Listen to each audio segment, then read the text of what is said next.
This is a public... Hey, Private Schmedlap, what do you think about this? You have to go to the White House to find out about that. This is a public service announcement from C.T. Fletcher. I will not contribute to the pussification of a nation. Get your punk ass out there and work for it, motherfucker.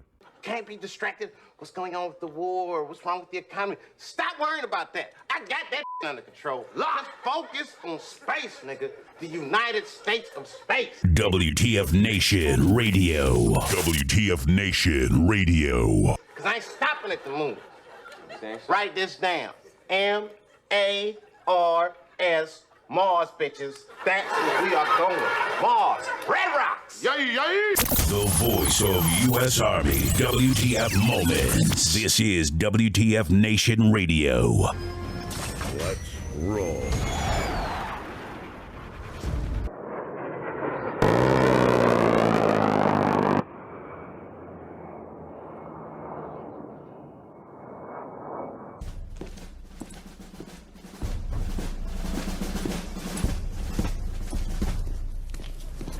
Morning, Sergeant Major. How do you know what kind of goddamn day it is?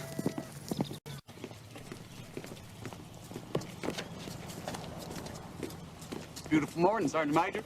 Are you a fucking weatherman now?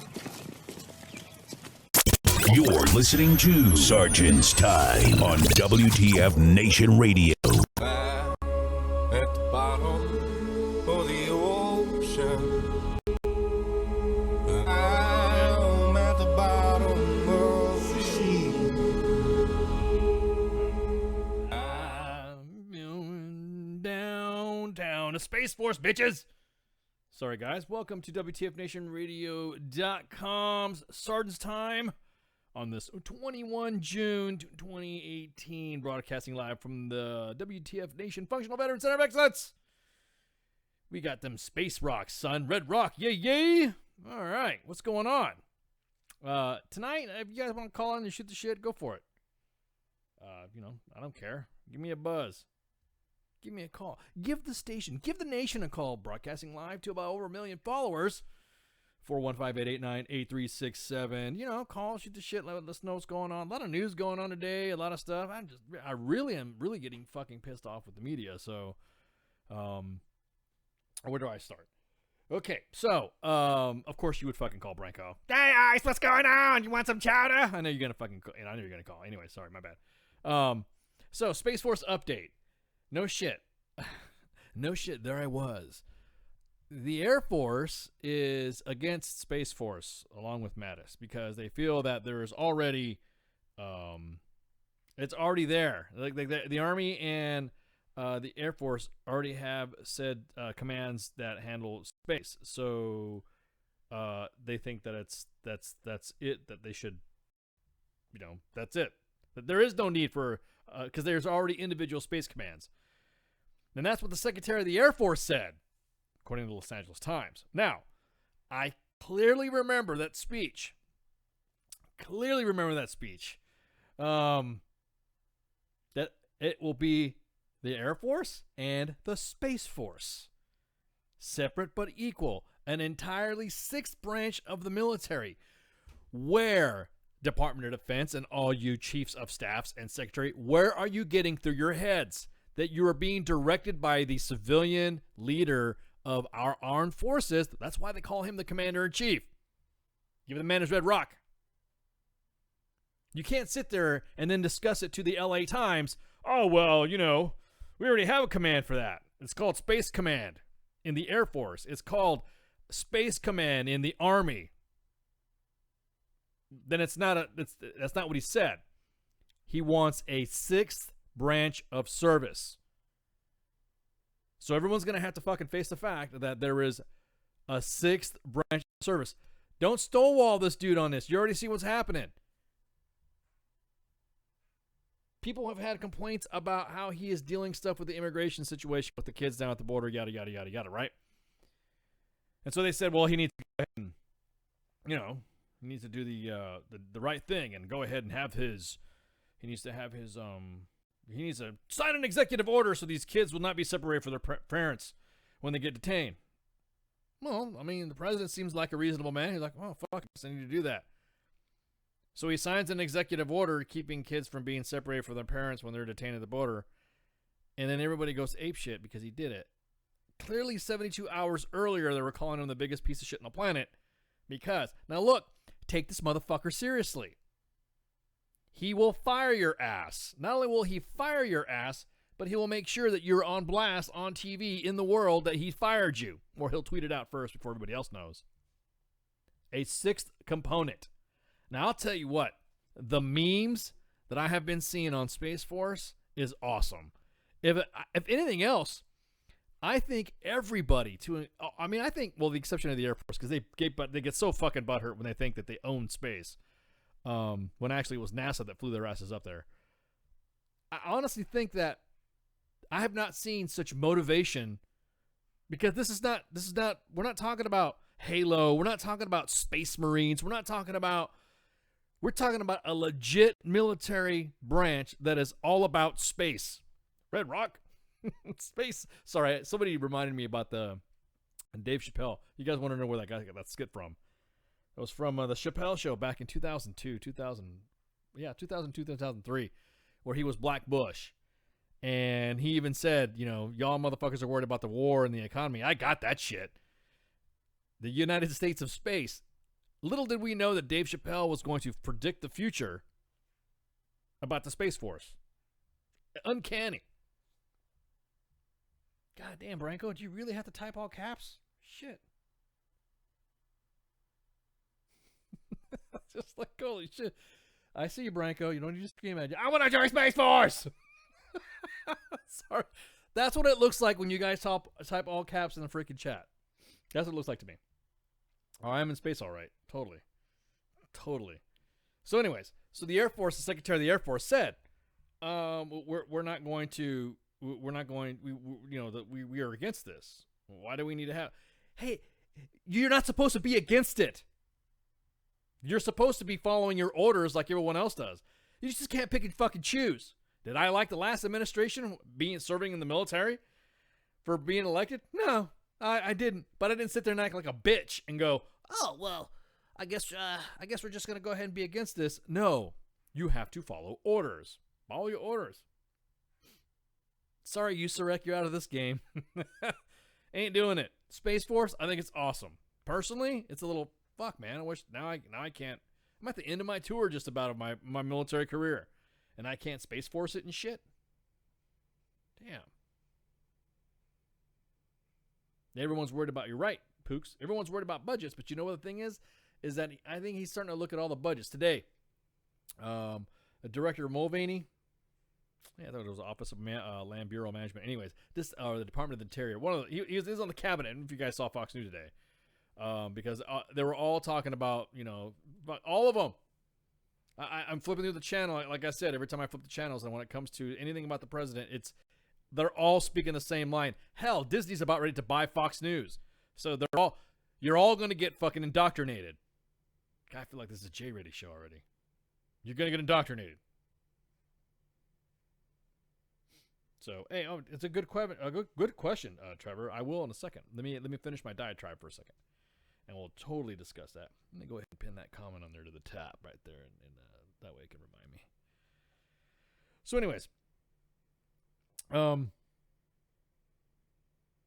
they're all talking about reducing whose jobs and who's doing what. Why do we need to have 3 different organizations to manage whatever? You have one group, and there was an analogy with hot dogs and fish and all this other stuff that was. I'm not going to repeat it because I was just shocked that they fucking talked about this. So, what about that? Oh, yeah, there was a bolo out around the Fort Bragg area about some kid who was wanted for stealing weapons or attempted to steal weapons. He's got a rap sheet and all this other stuff. He turned himself in, so don't sweat it. He's turned himself in. There was going to be a post broadcasted at the beginning of the show, but that's not happening. So, anyways, exactly that. You can now watch now, because think about this. There is going to be a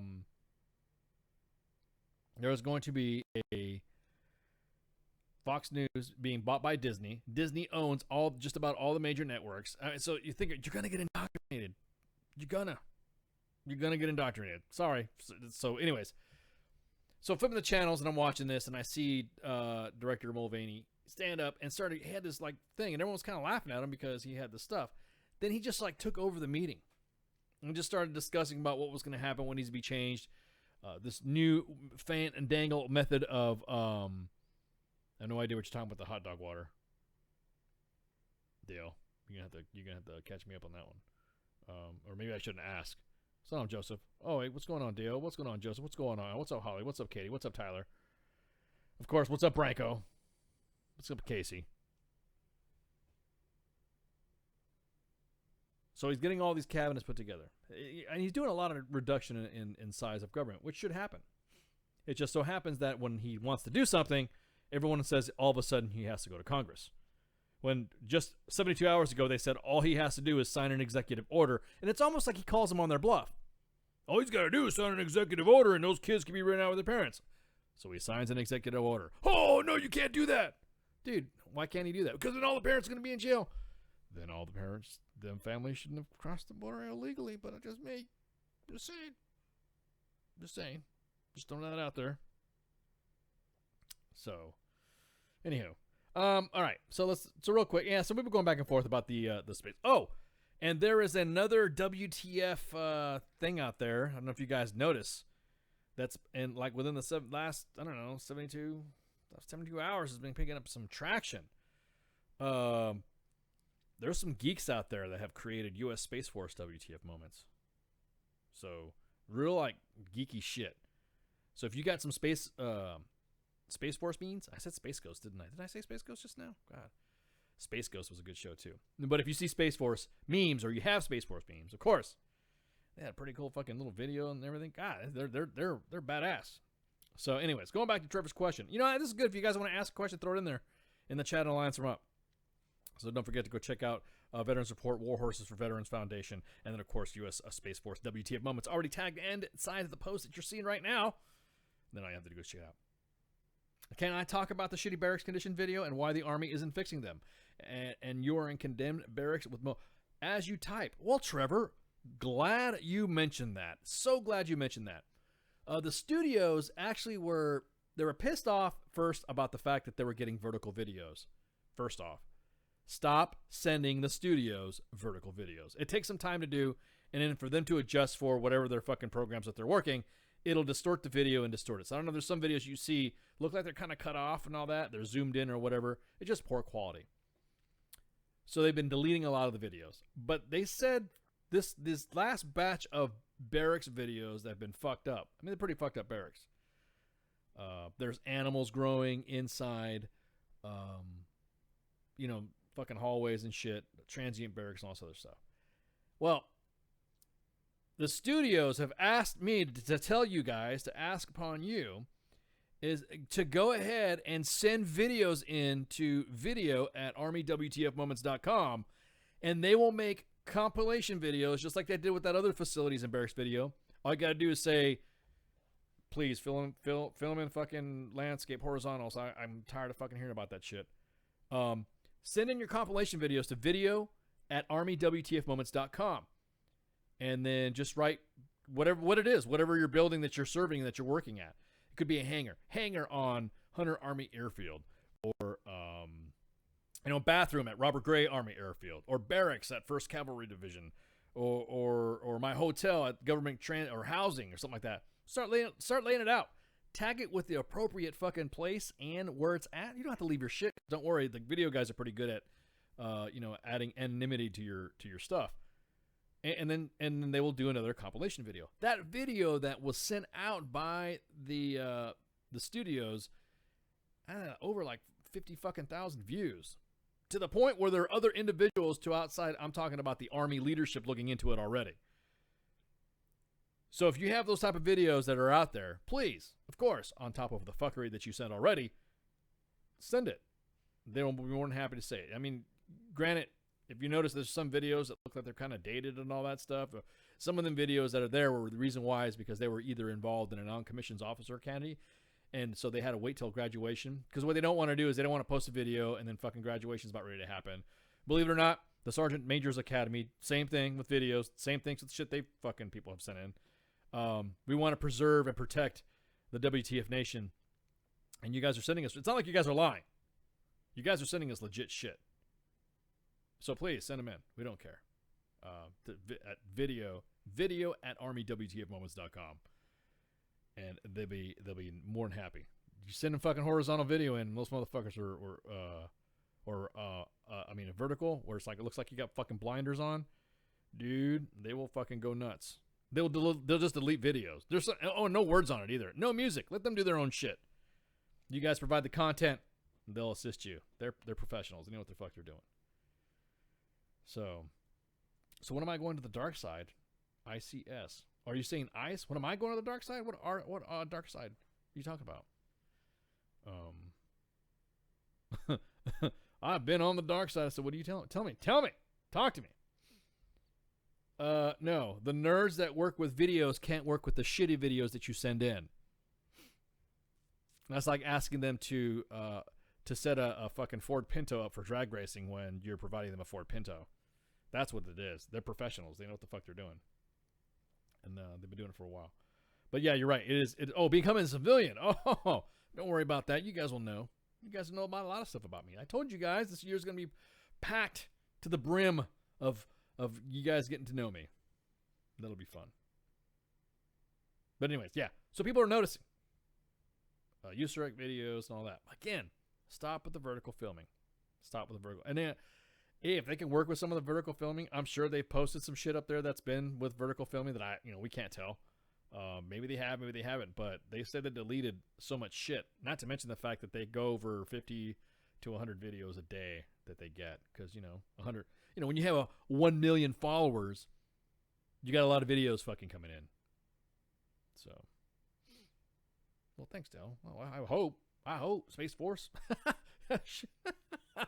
You know what? It pisses me off. Baby Ice and Princess Ice get to join the Space Force, but I can't do shit. I can't even do a fucking transfer. But anyways, so that's it on that. All right, so give me the next question. So let me go ahead and unpin that comment. And then you guys go ahead and type a question, and I'll go ahead and answer that question that you guys asked. That has to do with active duty situations, stuff like that. I know Jose told me to relay to you guys that 1 million. To relay to you guys, anybody who's been involved with the it's doable, extend the frame out and drop it to 383 with 400 in it. Okay, let me send this to the studio monkeys and see what they say about 303 and okay, their response. They're watching too. Yeah, extend the frame out and drop to 303 or 400, but they always render in 4K. All videos that you see on the main page are rendered in 4K to provide high quality videos for you guys to enjoy. So they do their best. Yeah, exactly. Ta-da, Casey. Why can't you just have them work more by filming the shit right the first time? Exactly. Well, I put the tires on the Humvee, Sorn. Well, why are the tires flat? You didn't tell me to fucking fill that with them. Put air in them. So, no. So, exactly. We're not allowed to be proud. I mean, come on. Dude, be real. So, anyways. What was I going to say? Let me look back.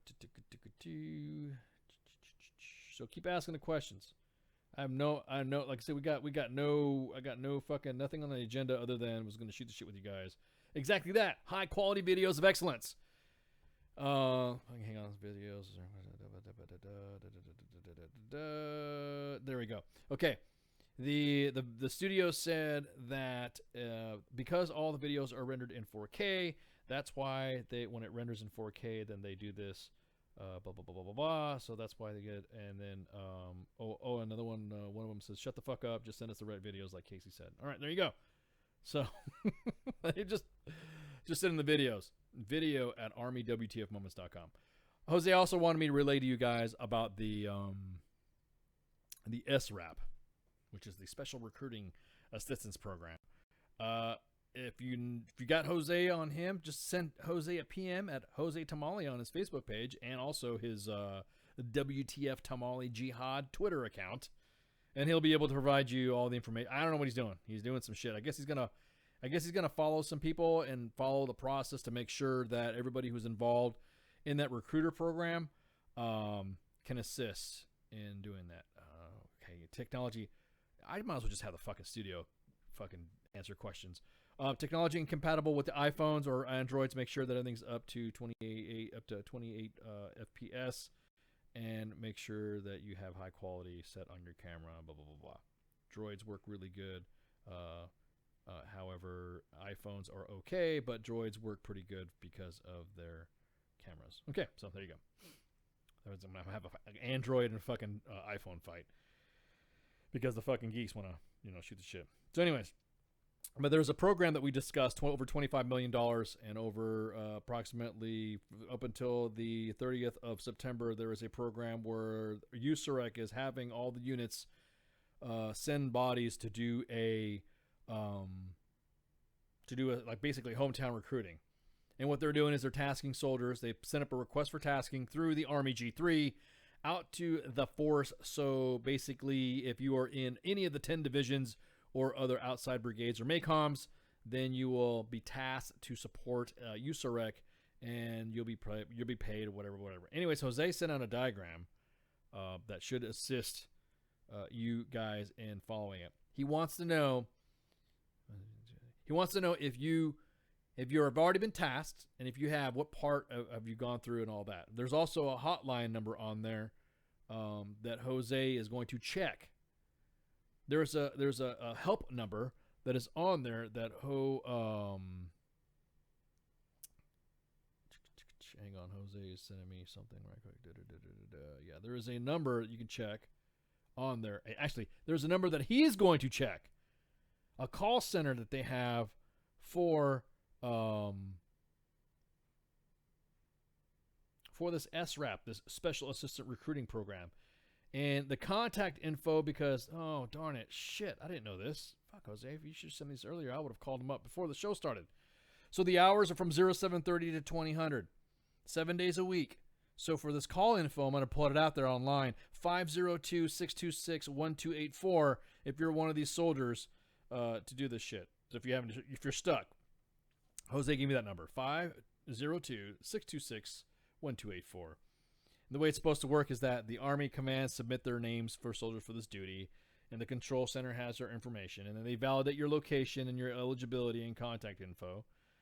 Then after that, USAREC will notify the unit to initiate DTS orders. Orders will get sent out, and then the USAREC will approve the DTS orders and links each soldier to the recruiting station.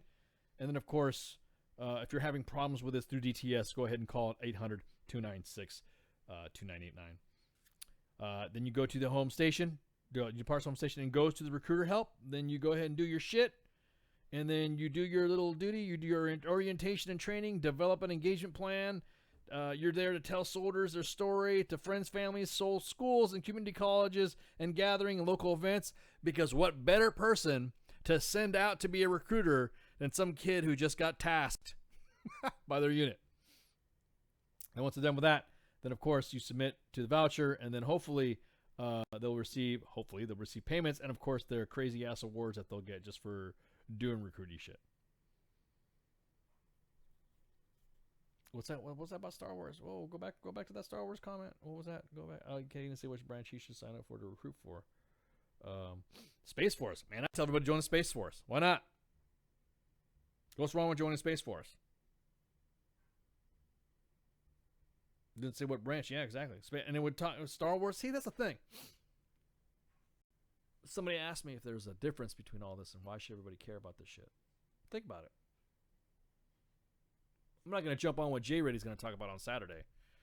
But this Saturday, Jay Rady's going to talk about a theory that presented the situation here. And it's like, wow. 90 combat veterans are preferred for SRAP that knocks about 90% of turn troops. Actually, no. Believe it or not, over the course, soldiers who have served in combat are dwindling from the roles of the Army. So yeah, Scott, that's sort of kind of true, but you're right. If you have a unit that's just got back from downrange and they prefer combat units, and yeah, but the majority of units that have combat experience have already been put out. So anyway, so we're gonna get in this debate now, and you guys can talk about this. Stormtroopers or Space Marines, or what was the other one? Halo. Well, let's get into this Space Marines. First off, Space Marines are fucking fake. Okay, they were in movies. Gotcha. Marines, or Navy, whatever, in Halo, fake video games. Okay, the Space Force is gonna be real.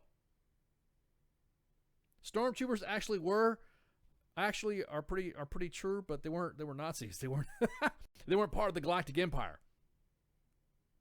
So the Stormtroopers versus Space Marines, I think it should be something that is a little bit more different. This is me personally. I think they should make them like Halo.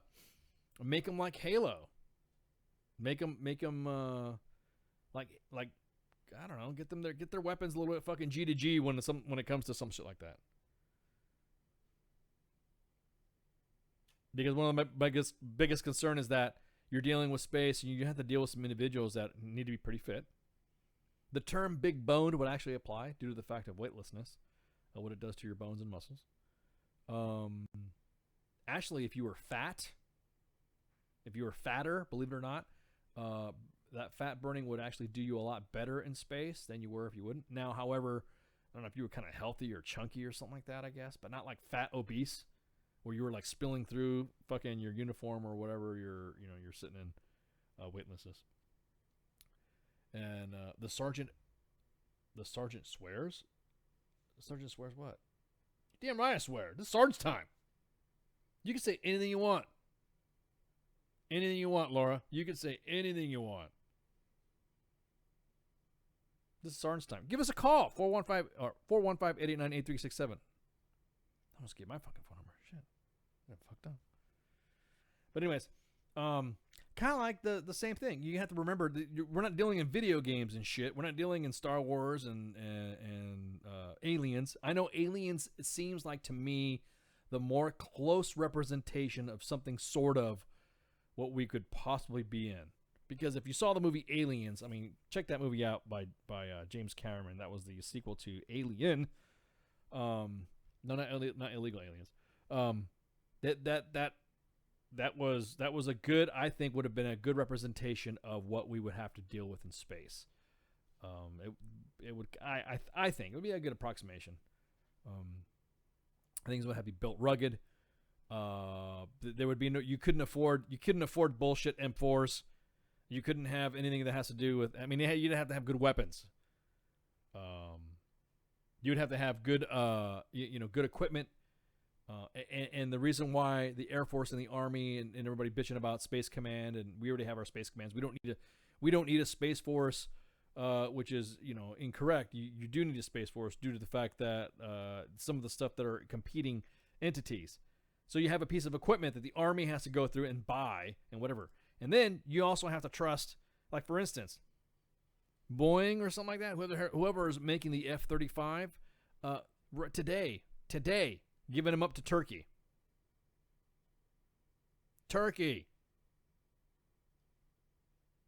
The country Turkey. Not an actual fucking Turkey. But the country Turkey.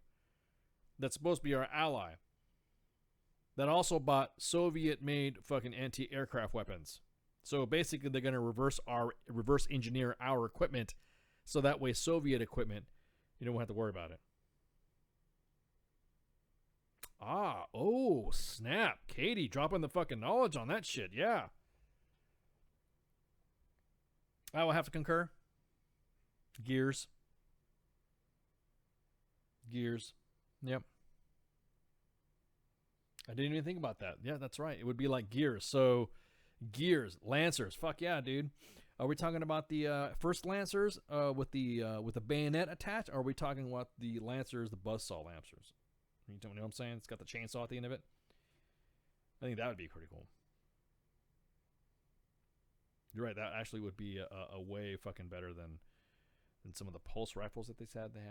So you got to be able to fit in your spacesuit and be able to get around in tight spaceships. That's what she said. Here's the thing. We're going to have to build bigger spaceships. If Elon Musk can build, and I'm telling you what, Elon Musk is by far probably more I would say more attuned to what the space program is. He's done exactly cogs. Fuck yeah. Buzzsaw? Okay, so you're thinking the buzzsaw. Okay. Anyways, Ayatar does not forgive $1 million. So you have to think about that.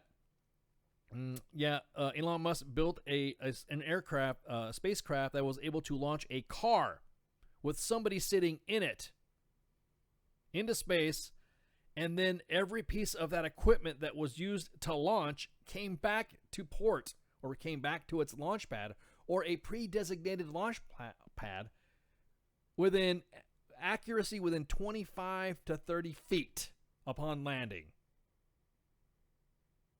Sorry, Elon's got it. Why couldn't he be the Secretary of the Space Force anyways? I think he'd be a better candidate. But then again, what do I know? I'm not a space dude. I don't know him. I just think it's cool as shit. When we were talking about all that shit, and I think one of the members of the staff was in Florida when they came back and landed and said that they saw, or I can't remember who it was, but they saw the twin boosters come back and land. It was badass. Exactly that, Pooks. It was an Advon party. So I'm not going to get into the reason why of the Space Force, and I'll just let Jay Reddy explain that to you, because I don't want to take Jay Reddy's material. It's Coltrane, not Soul Train. it's not. Katie, I thought you were a Gears fan. It's Coltrane, not Soul. No, not Soul Train. The Soul Train.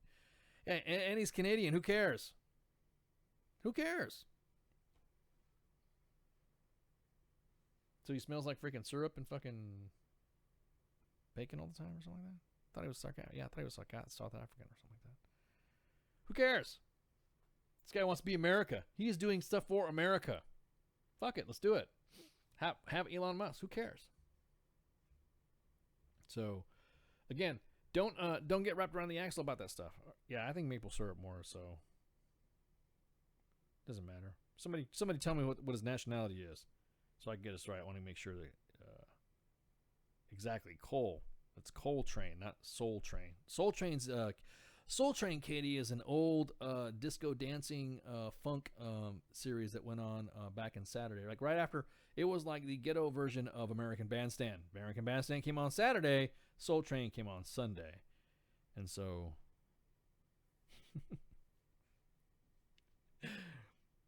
But anyways. He was able to bring back the two boosters, and I thought that was cool as shit. So I thought that was badass. So Minx for Secretary of Space. No. We're talking. No, dude. No, nothing against Minx. I'm not saying that she's not smart enough to be Secretary of the Space Force. I'm just saying that Elon Musk has already been proven to fucking to do this shit. He basically bent NASA over in front of the entire world and hit him with the Titan II rockets and said, "Look, son,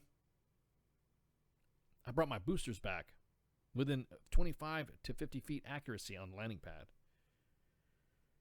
So, you're right. He's from South Africa, so that's right. Elon Musk is African American.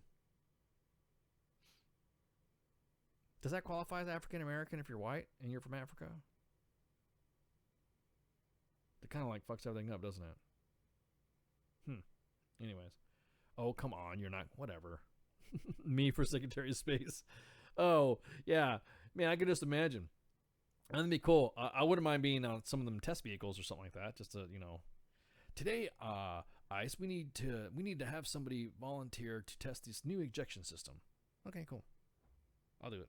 All right, cool. What is this ejection system? You're going to be flying about Mach 1, and then you're going to eject out of this aircraft at Mach 1. We got to make sure everything works. Okay, cool. I don't know where he's from, but it's okay just goofing. I don't know. Is he? He's from Canada? I need accurate. This is WTF Nation Radio, part of U.S. Army WTF Moments. I want to make sure we provide accurate information to the WTF Nation. I mean, come on, guys. You're killing me here. Help me out. He must be albino. Exactly, Tyler. I don't know. But anyways, going back to what I was saying. So he was able to bring back those two boosters. Now think about the technology. Speaking of which, did you guys find out that there were some people that were actually sabotaging his shit? There was individuals that were former employees that were South Africa, that were fucking up everything. See, everyone's arguing. South Africa, or wherever. Hang on, let me see. Make up your minds. Is it Africa?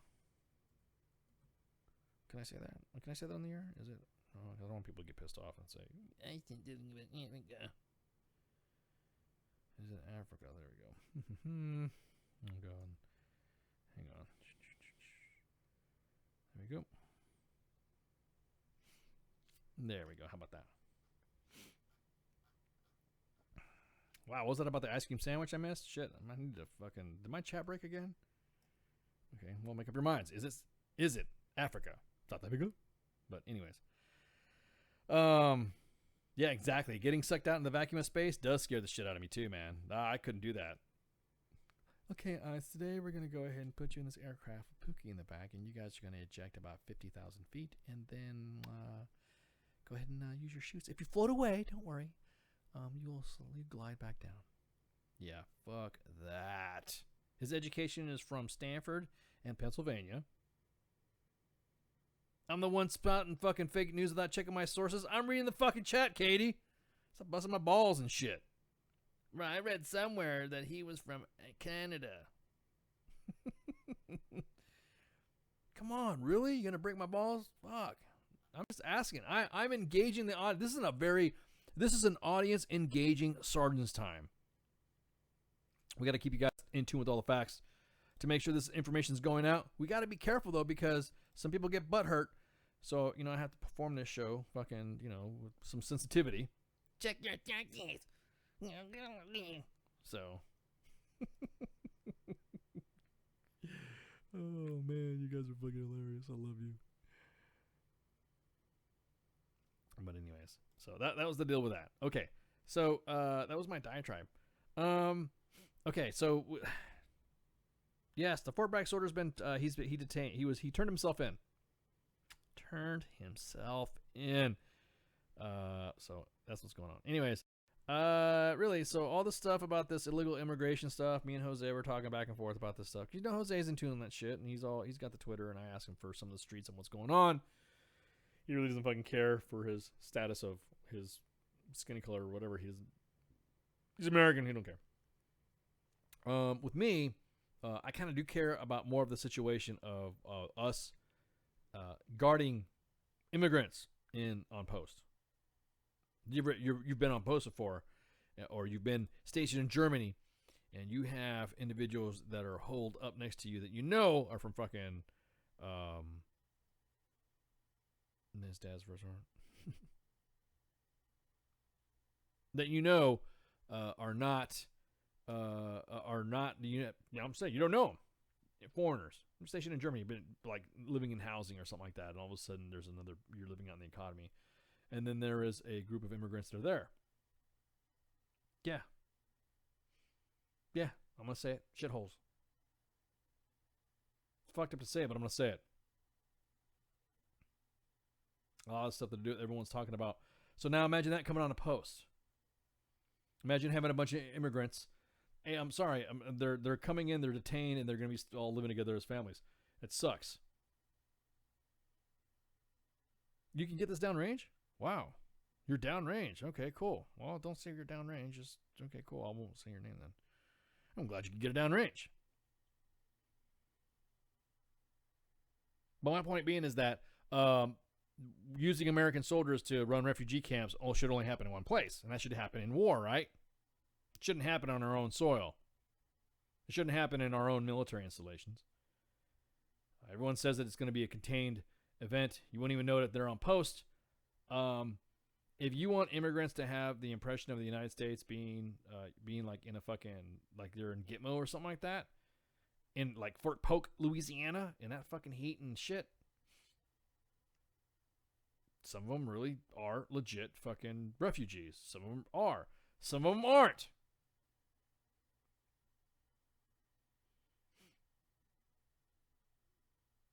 .240 Delta. So to have our soldiers guard this shit, I mean, again, I don't care. I don't understand how come we have all this money and everything going out to these I guess it's like they were saying that there was like millions of dollars or $350,000 a day it costs to feed or whatever. You could just do that with. I wonder how many people in the U.S. have had issues like this. The way they've been separated from their families because their parents are in jail. I don't want to repeat a narrative, but it's kind of like true though. People go to jail all the time in the U.S. and do you know where their kids go? They don't go with their parents to jail.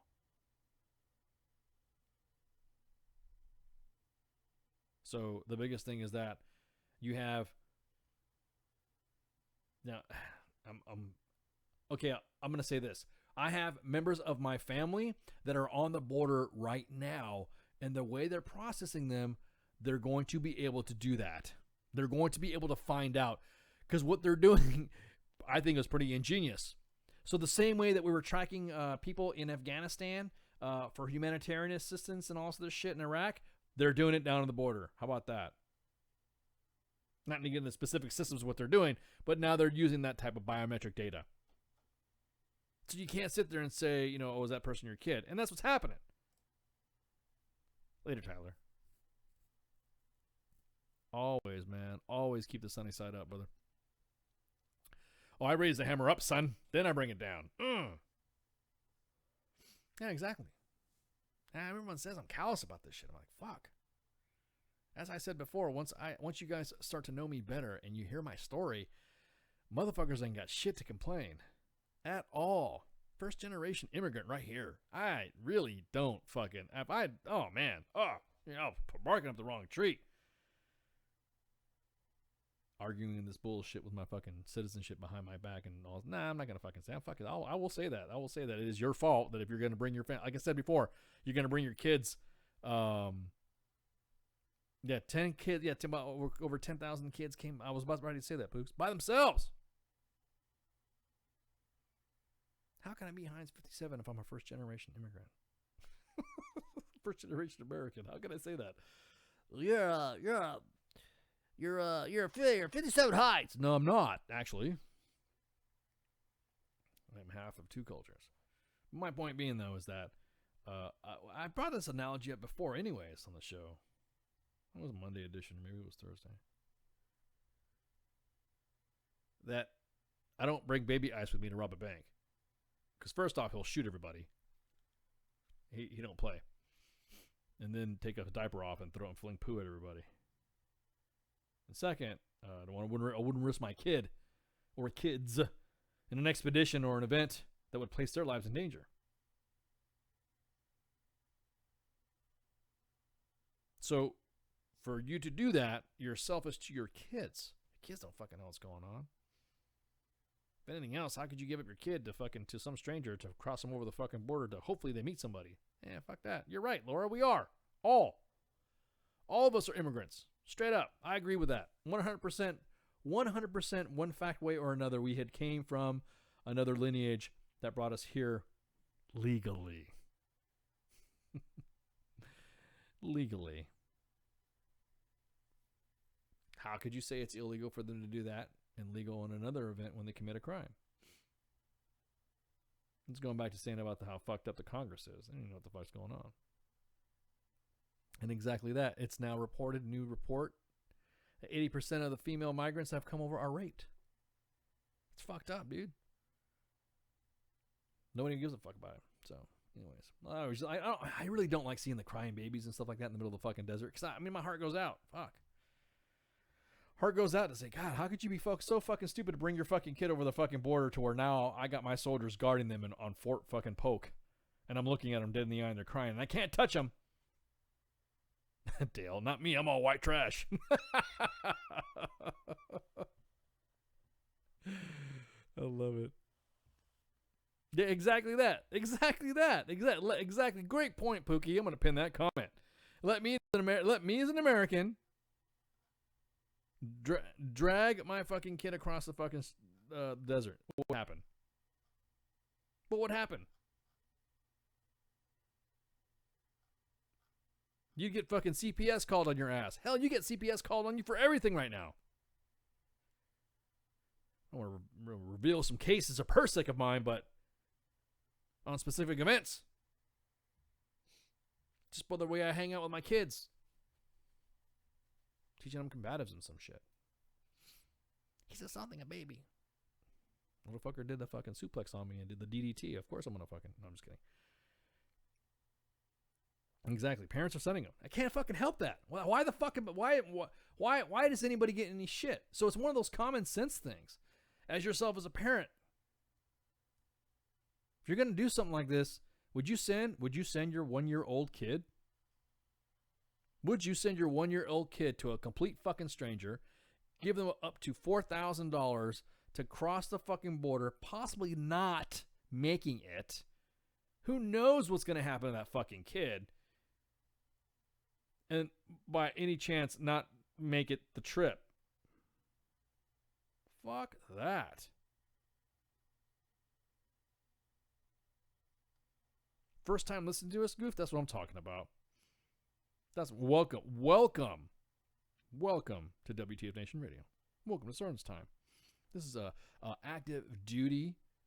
Let me go ahead. Let me throw some. Let me pin that comment and throw some hearts at you. Give them some hearts. Give them a like. Well, welcome to the show. We're kind of like talk radio entertainment stuff. You guys know the deal. You guys know the rules. Anytime somebody comes in and says this is the first time listening, we got to give them the role, right? So this is Sergeant's Time. This is all active duty personnel that are on Sergeant's Time. I'm riding shotgun tonight. I'm doing recon, and so I'm taking your calls. I'm answering your questions that you submit in the chats, and I basically am in the military still. Other members of the staff are still in the military as well, and we cover active duty stuff. So anything active duty, we cover. We like to talk shit about stuff, real issues that people are probably going to stop with you over and get pissed off. We bring it up. So that's what I do. And then that's it. And I fucking swear and cuss. So yeah, exactly. So we're all military or military spasses or tag chasers. So you get the gamut. You get to say what you want. Ain't nobody going to say anything to you. Ain't nobody going to dime you out. And you'll only be called by first name. If you call the show at all, you will always be anonymous. No, we'll just say, "Hey, caller, what's going on?" And we will identify you by your cell phone, because more likely nowadays everybody has cell phones. We'll identify you by your area code, because that most people don't have area codes from where they're stationed at. So that's why we do that, to kind of help you out. And the whole thing, if you have a question or anything like that, you can always PM the Facebook page if you got any questions, or if you have any ideas for any guests or something like that. Depending on what your duty position is in the Army, you could tell us if you want to, throw some shout outs to your unit or whatever. You can give us a buzz. You can hit contact at WTFNationRadio.com. Jump on WTFNationRadio.com and you'll be able to see all the podcasts that we've talked about. Had some pretty hard hitting guests. I like to talk shit and stuff like that. All of us of the staff are veterans or currently serving. All gamuts of races are on staff, to include preferences. So yeah, we pretty much all up and down. What MOS is best in the Army? Space Force. Yep, awesome. Thanks. Well, appreciate that, Goof. I don't, man. I don't know. There's some people that I know is everyone exactly. Everyone has their preferences on what their best MOS is in the Army. Whatever, it doesn't matter. It does. Yeah, some people are happy being a tanker. Some people are happy being a 88 Mike. Some people are happy being. I've never met anybody happy to be a cook, so I'm not gonna lie to you there. Let's see, what MOSs have I known that are happy about their MOS? Tankers, 11 Bravos, 13 series, all gun bunnies and stuff like that. I would say 11 series, not just 11 Bravos. Let's see, I've aircraft people, aviation guys. I know some logisticians that are pretty good, that are happy where they're at, and they're just some that they're just there. They said they didn't want to go fucking do some bullshit. They thought, logistics would be a good thing for them when they got out of the military. Military intelligence, you got those geeks, nerds, and all this other stuff that are probably going to make up half the fucking Space Force anyways, that are MI. So you got some guys down there that is like freaking whatever, 79 Romeo, whatever. Whatever. The 79 Romeo is a career counselor or something like that. Yeah. Anything that has to do with USAREC. Now, I will say this. Okay, look. It's not USAREC's fault. No, I'll take that back. It is USAREC's fault that the toxicity and the climate they have in their command is the way it is. They just got leaders that just really think, like I said, it's all used car salesmen and shit. It's all fucking their tactics, the way they interfere with families when they're trying to make decisions for their family members, like, you know, sons are trying to make decisions and their dads are saying, hey, maybe you should do this, and the recruiter is bugging the fuck out of them. There's recruiters that burnt themselves out so good because they do mean well for the cause. I mean, they want to drink the Kool-Aid. Doesn't, I mean, like I said, it really doesn't matter. It's just whatever you feel your MOS is good. I mean, I know some IT folks that love their MOS. I love them too because as a first sergeant, I get internet.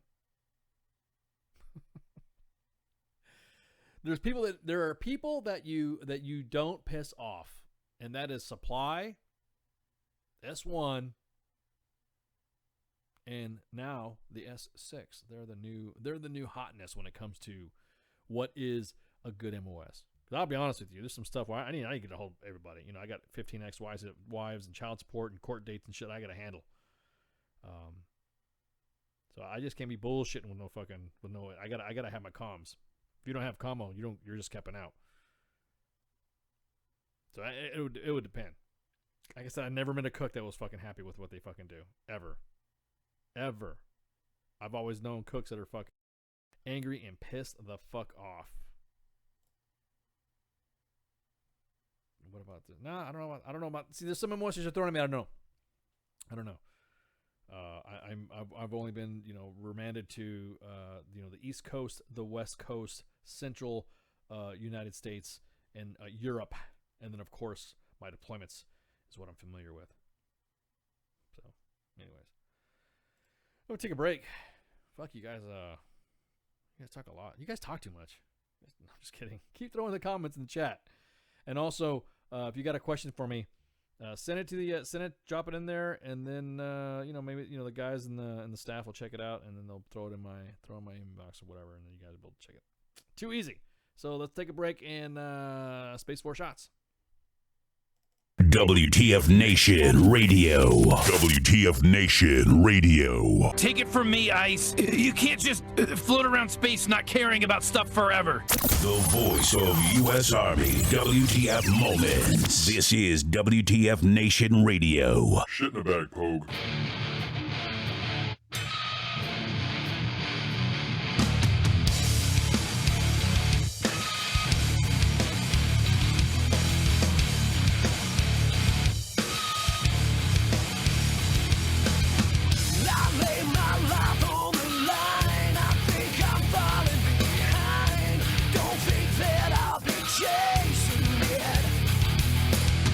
You say I walk on the truth, but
I am here determined to stop this future atrocity. This station is now the ultimate power in the universe.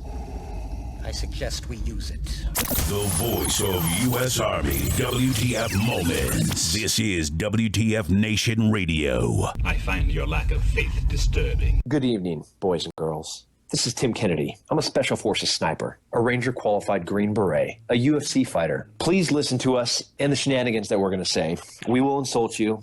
There will be racial slurs. We will be sexist. We will offend you. But there will be magic, and a unicorn will be raped. So enjoy the show. Thank you for listening on WTF Nation Radio. And we're back. I got the man Cause with me. What's going on, Cause? This is Doc Madness. Does your dick touch your ass? I don't know where you're getting your information from. I think you got it wrong, man. You're supposed to say, did your dick touch your ass? I'm going to apologize to Doc right now for the very horrible impersonation. Oh, man. I mean, like, really? You fuckers are talking about nerd shit? So anyways. Hey, so, it would appear that there are some aircraft tests and issues going on right now that appears that the Sikorsky aircraft sucks. Sorry. I'm just going to say this. It's an interesting design. And the Russians did the same thing. But I'm sorry, but the other birds got it. That's just me. Thank you. I appreciate that. Do you think it's coincidence that this aircraft, this new generation aircraft, is meant to replace the Black Hawk? But if you look at just the fuselage, it looks like a Black Hawk. The one that you are working on, yes. Both of them, actually. They do? I didn't pay attention to the airframes. Or actually, we're just paying attention to the fact that it was a single mast, counter-rotating mast heads and the fucking... the pusher prop. The pusher prop, yeah. And then the thing that I saw was... Because of the... What was it? It was the T-95 or S-95 Cheyenne helicopter that was like that, too. Mm-hmm. But the Valor just got it, man. It's just like... I mean, it's just basically a mini Osprey. And... But it's more maneuverable. It seems like it's more nimble. It's very and I can share this. It's very it kind of looks the same, but it's completely different. It's completely fly by wire. And our conversion area is, and if you see any of the videos, you'll see all that is redacted. It's all very proprietary, but it's very it's leaps and bounds beyond what the Osprey is. I mean the biggest thing that I see that I saw when it was doing its, I saw it do its cruise. Mm-hmm. I saw the cruise video up to 160 knots. 160 knots with the gear down. With the gear down, yeah. Right. And that was considered cruise. I guess you're saying that if it needs to go balls to the wall, it could go faster. Is that what it is? Yes. You're looking at the V280.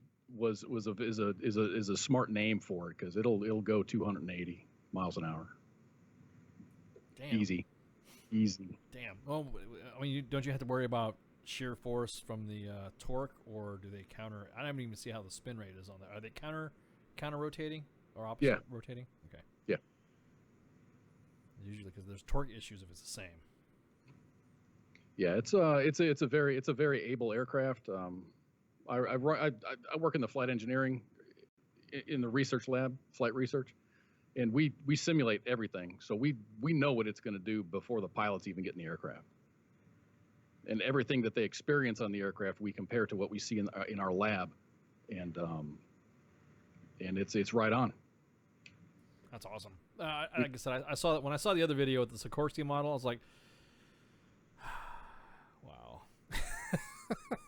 Well, the thing is, their demo had a hard landing. They were doing a flight test. They had a hard landing, and it collapsed. It did some substantial structural damage to the aircraft.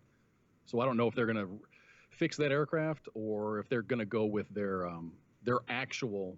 This is a model of what they're building. The one that they're building is bigger than the Raider.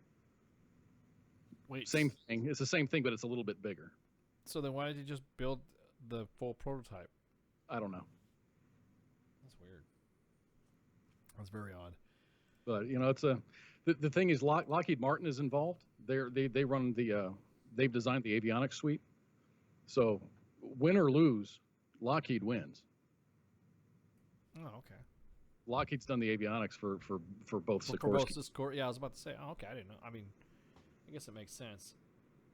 Is the maybe you can't get into detail, but I will say this: is it similar? I mean, you said it's more advanced. What did you call it? The conversion thingy, or what the conversion area? Yeah. The conversion area is that similar to the Osprey, or is it about the same as the Osprey, or is it vastly improved than the Osprey? It's vastly improved on the V-22 Osprey. The engines on the nacelles, which is at the end of the wing, correct. That entire thing rotates, and it's the engines and the transmissions rotate. They all on the V-280. The engines are stationary, and there's a separate conversion area for the nacelles. So the engines always stay horizontal. Correct. Now, do you think that probably contributed to the design? I wouldn't say design flaw, but probably the design performance area, I guess you'd say. I don't know about performance. I know it's taking care of some of the known issues that the Osprey has.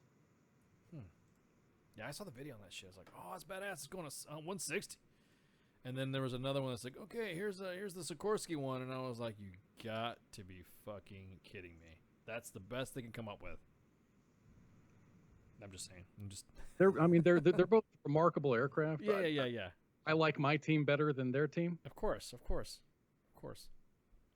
Do you guys get in trouble if you bash each other's team? We really don't know a lot about the other aircraft and the other airframe. Everything, all the data is tight-lipped, so we don't know what they see. Oh, gotcha. Okay. No, but I mean, you guys are talking crap and all this shit. Would you? Let's just say we walk around with a lot of confidence. Oh, okay. Cool. I mean, we actually have an Army pilot who has flown the V-280. He's the number one, the only Army pilot to ever fly a tilt rotor. What has he said? He likes it a lot. As far as comparison to flying a Black Hawk? I haven't talked to him about that comparison-wise, because it's completely different than a fixed wing or any rotor wing. It's a tilt rotor. It's completely different. The flight dynamics are different. Everything is different. I would love to just ride in that thing. Did you get to ride in it? Did you get to fly in it at all? Dude, I've worked for the company since 1996, and I have not. Oh man, that'd be pretty fun. It's not for the lack of wanting to.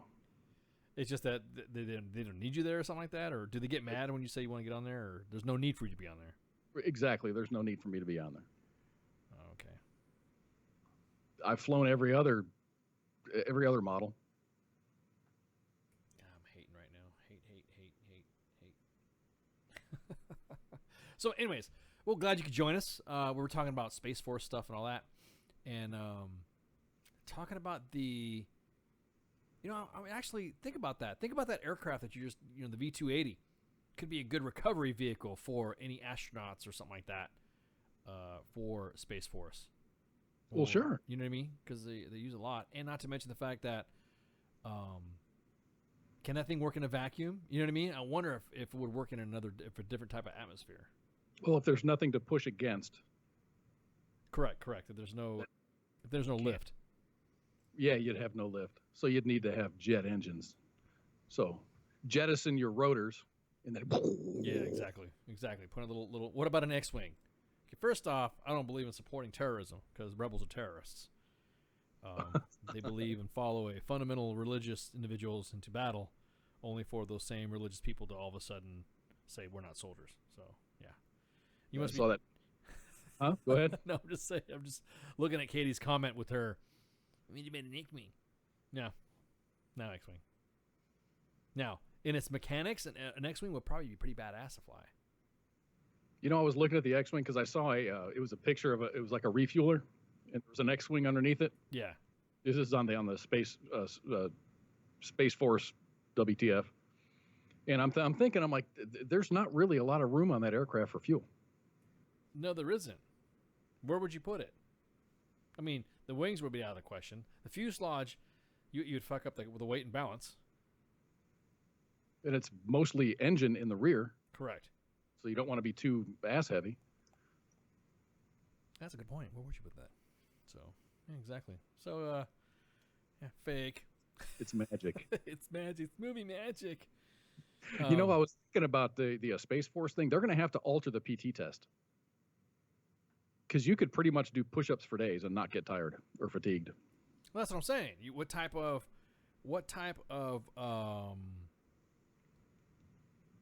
mean, seriously, what type of, you'd have to, I mean, the physiology of this stuff. That's why we need to get some freaking NASA people on here. NASA, give us a call, 415-889-8367. We know we got a couple of NASA followers on here. Give us a buzz. Yeah, where's Stefan? Where's Stefan? Yeah, you know, that's a good point. Stefan, you calling? Where are you at, Stefan? Are you doing your Stefan thing, or are you back in Florida? But is that who sent us the videos of the rockets coming back? Yeah, I think that's right. It was Stefan. It wasn't one of us. It was Stefan that sent us a bunch of those videos. That was some badass shit, dude. When it broke the sound barrier coming back in and just exactly, and then just lit back up and yeah, exactly, and landed like as if it almost looked like you were watching a film of rockets taking off being played backwards in reverse. Yeah, and I was just like, what the hell? That's what one of the arguments of the flat earthers are. Is all the rocket launches are done in reverse. So the rockets are in what, they just sucking up all the smoke behind it or something like that? They're like giant vacuums. Yeah. I didn't say smart.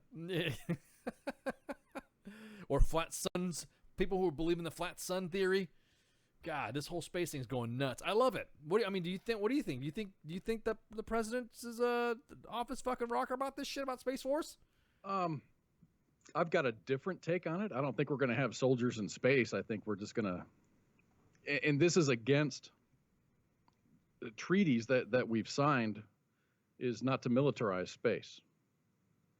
You know, don't militarize the moon, don't militarize this or that. But you know, China comes out and says, "Oh yeah, we're gonna do that." Yeah, bro. But come on, we pulled out of the what was that? The Clean Air Act. We pulled out whether accord we pull out. We're pulling out of NAFTA. We're pulling out of the Iran deal. That was the UN Human Rights Commission. Yeah, that's what it was. It was a UN Human Rights Commission.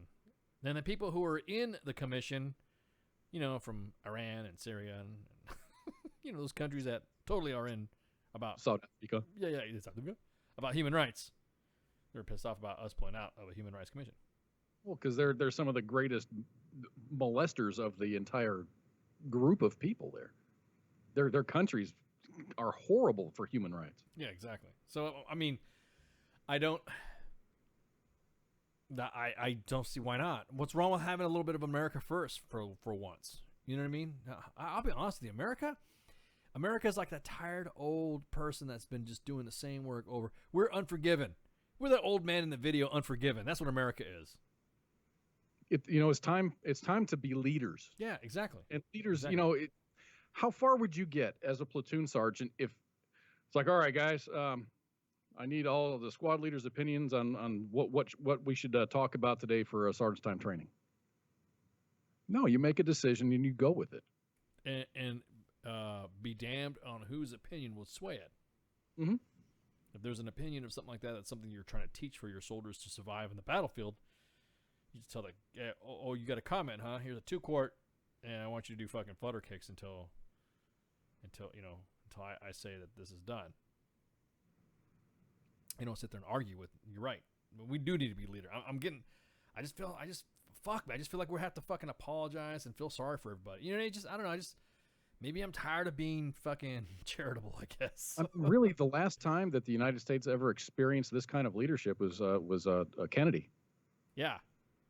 Not only about that, but everything that he did was considered groundbreaking or unorthodox. To the point when it came to policy, at least. Everyone thought he was going to lead us to nuclear war when he did the Cuban Missile Crisis and he did the blockade. And then the Bay of Pigs invasion. So everyone thought we were going to go to World War III because of it. We were very close. Yeah, exactly. So, but did you die? Did you? No. All of us are We're still good. here. Yeah, all of us are still here. I'm not becoming shut up. I'm not becoming an old grumpy old man. Owl's fucking with me in the chat. I'm not becoming a grumpy old man. It's just the fact that we're just done. What's wrong? We're getting tired. It's almost like we've been handing the world, we've been giving the world everything, and you know what? The world has been demanding. They talk shit about us. They burn our flags. They say death to America and all sorts of crap. I'm just, okay, then fine. We're going to stop sending aid. I didn't know we sent aid to Hamas. What the fuck are we doing sending aid to them? I used to listen to a radio program when I was in the Army. A guy named Ken Hamblin. He was known as the Black Avenger. And, he was a black guy, a conservative fella. And he would say, okay, send me your email address and I will send you a certificate of absolution. So that you don't have to, there's no white guilt here. Don't be guilty for being white. He goes, there's nobody alive on this earth that was a slave. So you do you, man. I will make you a certificate for. Yeah. I saw that. He said, and that's when he was talking about the freeing yourself from the liberal plantation. Is that the guy? Yeah. Yep. Pretty much. Yeah. But dude, whatever you said made me think of Ken Hamblin, but I have no idea why. No, I'm just tired of it. I'm just look. Our military is tired. Really tired. Jose talks about Afghanistan that should have been the next Marvel movie, the Infinity War. The real Infinity War was Afghanistan. I mean, really, soldiers trained to fight, and when they're in the fight, they're happy, but they get bored. That period of time up until the Gulf War, the first Gulf War, we were essentially, from Vietnam all the way to the Gulf War, we had no real conflicts, no conventional conflicts. Because we expected everybody to be happy about this stuff. So you think, I mean, the military was probably getting bored. Blood makes the grass grow, and all this training, and nothing in the world ever really happens that requires a conventional force. And then 9/11 kicks off, and then we're fucking assholes and elbows everywhere. I mean, North Africa, Iraq, Afghanistan, Kuwait. Yeah. W said this is going to be a long war. He said it's going to be a long time. He never said it was going to be over in a week. And he didn't provide an end date. And now we got people wondering. I mean, I think I think that we need to just, man, we're done. We're already starting to do stuff with Afghanistan, and they're omitting us. They're leaving us out of specific conferences and treaties and meetings and all that. Like, we're now outsiders. The Taliban, everyone, it's all the Taliban. It's all Taliban. It's all Taliban.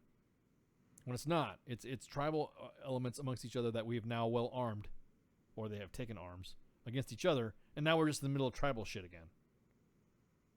So we're like referees. Yeah, we're fucking referees, or we are or we're referees, and we're that occasional fan that likes to stick their baseball glove out and try to catch the ball, try to steal a home run, and we end up killing soldiers. If that makes any sense. Like the guy that took the ball out of the glove of the Cubs, Yankees, or something like that. Something like that. Yeah. The guy, he wanted that ball. Yeah, exactly. His team lost. Yeah, and it would have been like a big fucking thing if the kid didn't catch the ball. They were trying to blame the kid, and he was like the Chicago Cubs fucking. I think it was the Yankees. I can't remember. I can't remember either. So, and the point being though is that we're like fucking flapping. We can be over there. I would like to see goals set. Boom, boom, boom. Here's our 5 goals. Once we accomplish these goals, we're gonna. I mean, you don't give an end date, but what do you want to accomplish there? Well, we've contributed to the largest opioid problem in recent times, and We've provided big pharma crops and stability for them to continue to manufacture OxyContin. You know, when I was growing up, OxyContin was rare. Heroin stuff was from back in the day. You know what I mean? It was never prevalent. It was never a big deal. And now all of a sudden, it just seemed like recently it's just I don't want to say epidemic, because to me, you know, when you have the pox or you have fucking anthrax and you sneeze on somebody, that's an epidemic. You know what I mean? It's not. The behavior is. They do call it the opioid epidemic. I think it's a very significant problem. It's not an epidemic. I'm not going to stand next to someone who's high on opioids and become an opioid dependent person. It just seems like these opioids have been overprescribed and people are getting hooked, and this is how they deal with it. Well, and the demand coming from Afghanistan. And you're looking at that whole trail, the opium triangle, man. It's crazy. And so Afghanistan's where it flourishes. It's like a weed over there. It's not even like a real fucking... It's like weed over there. You know, weed's very prevalent in our countries because it's grown here. It's here. You know what I mean? It happens. We have the great climate for it. Same thing with poppies. It's like a fucking dandelion over there. Yeah, they got so many. Even in South America, in Colombia, they got just, you know, the helicopters fly over and it's just like, holy crap! Look, there's a big opium field there. Yeah, you're like, I didn't know, and it looks like bushes to me. I'm like, how the fuck do you know that? Goddamn, dude. You know, oh, those are poppies right there. So anyway, so when you talk about that stuff and you're talking about that, I'll be honest with you. Look, I want our men and women in uniform to go to Afghanistan and kick fucking ass, and then that's it. But it's like still fighting World War II in Germany when everybody has moved on. Does that make sense? Like, hey, the war's over. The fucking people, are coming in. You're dealing with terrorism and this and this. Okay, but is it connected to the Taliban? I think they're trying to make it a connection to the Taliban so they have a reason to stay. If that makes any sense. It's almost like they say, "Oh, that's the Taliban." Oh, dude. I think they're trying to find a mission over there. Yeah, exactly. And it's a good jump off point to go into Pakistan and knock off a couple of dudes and then come back. I don't know, man. I didn't have the pleasure of going to Afghanistan. I was in Iraq for a while, but yeah, I went to Iraq a couple times, and so that was my deployments were more, they were more like that. They were more to deal with Afghanistan. Maybe I'm glad, exactly, Pookie. Maybe I'm glad we didn't, because it was a failed war on drugs. We had that Just Say No. We had all these movies that had come out. I don't know. It doesn't seem like we have any viability to stay there anymore. For what? Like you said, set of goals, set a mission, and that's the timetable. If you look at all the doctrine that's currently right now in our joint doctrine, and they talk about different phases of war, you have the beginning, you have all these phases of war, and then that's when we're fucking supposed to be leaving. We're 18 years, almost 18 years, and we're supposed to have a fucking a phase of, okay, we're done. We can leave now.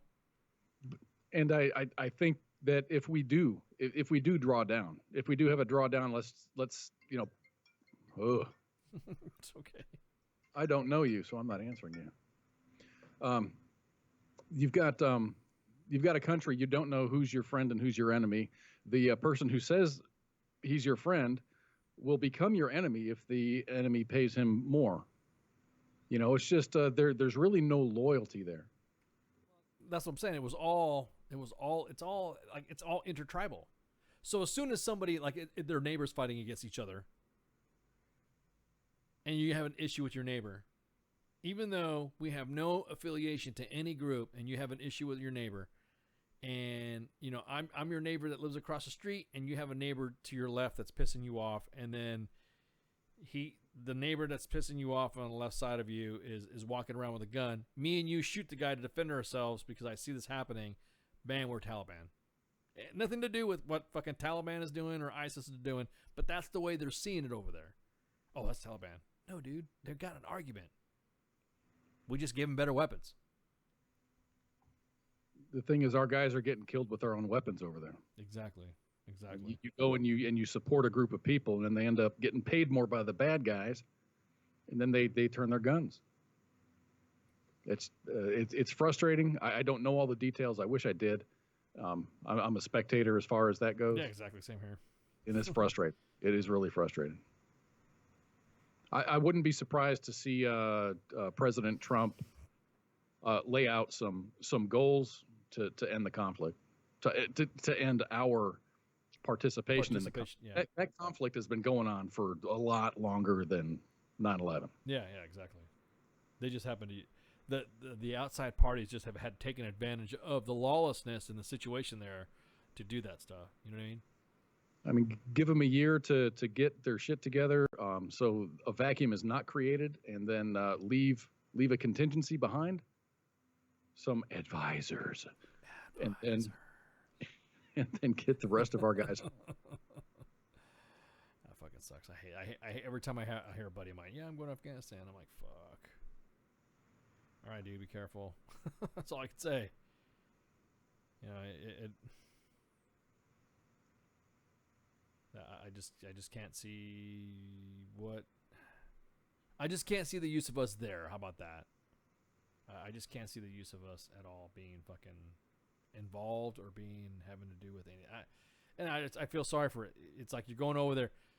Don't be, in the beginning we were all about payback. We weren't there to fucking get, we were there.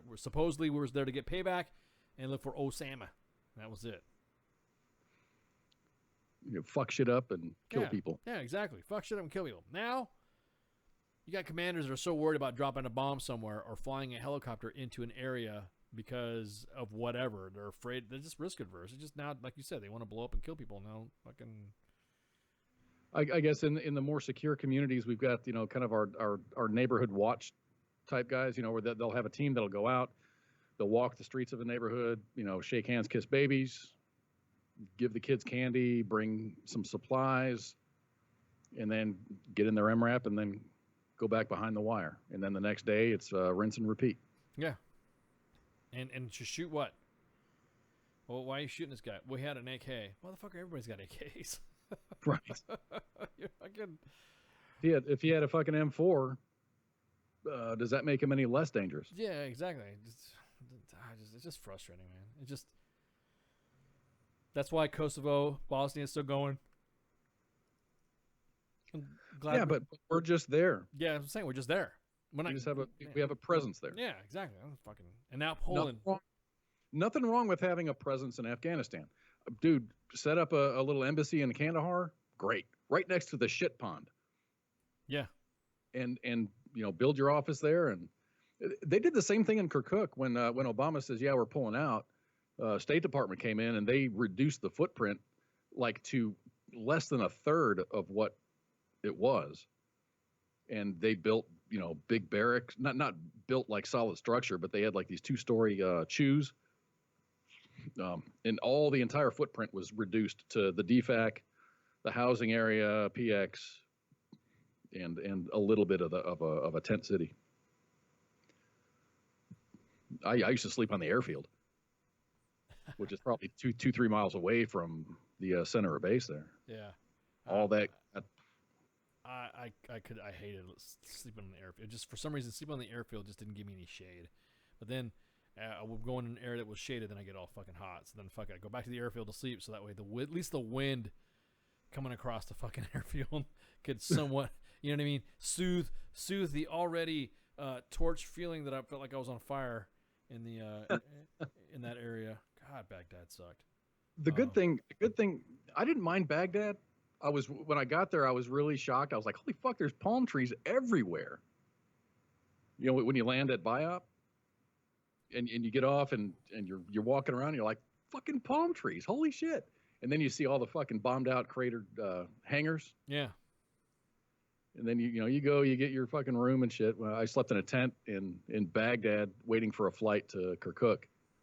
Then I got to Kirkuk, and they're like, okay, we're going to stay on the airfield. I'm like, okay, am I sleeping in the hangar? They're like, no, man, we got chews. So I got there, and we all had... How was your reaction when you first saw a chew, ever? Oh, like, what the fuck is this? I was like, it's a little mini apartment. Yeah, exactly. I'm like, what the fuck is this? And it's not like a one bedroom in New York. It's smaller. It's completely tiny. You can almost can outstretch their arms and touch the walls.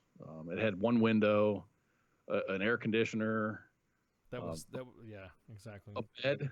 It didn't even have a wall locker. In a door. Oh God, I remember those shoes being fucking.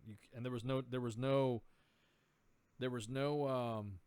setting on that air conditioner. It was set broken to fucking cold. So you had to at least you had to vent a door or open something so that way you didn't freaking freeze your ass off in there.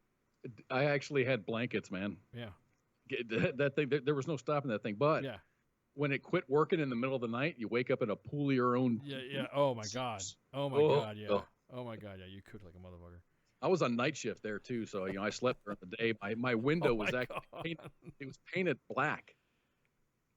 Everybody's window was painted black.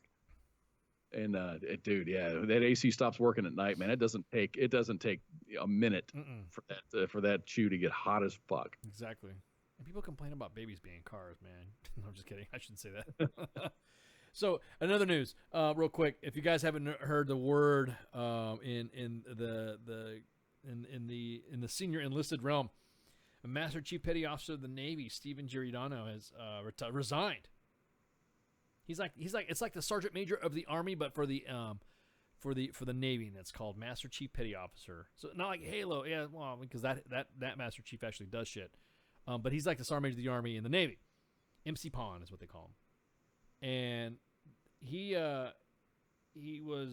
resigned, leaving that area, that job vacant for the first time since it was created more than 50 years ago.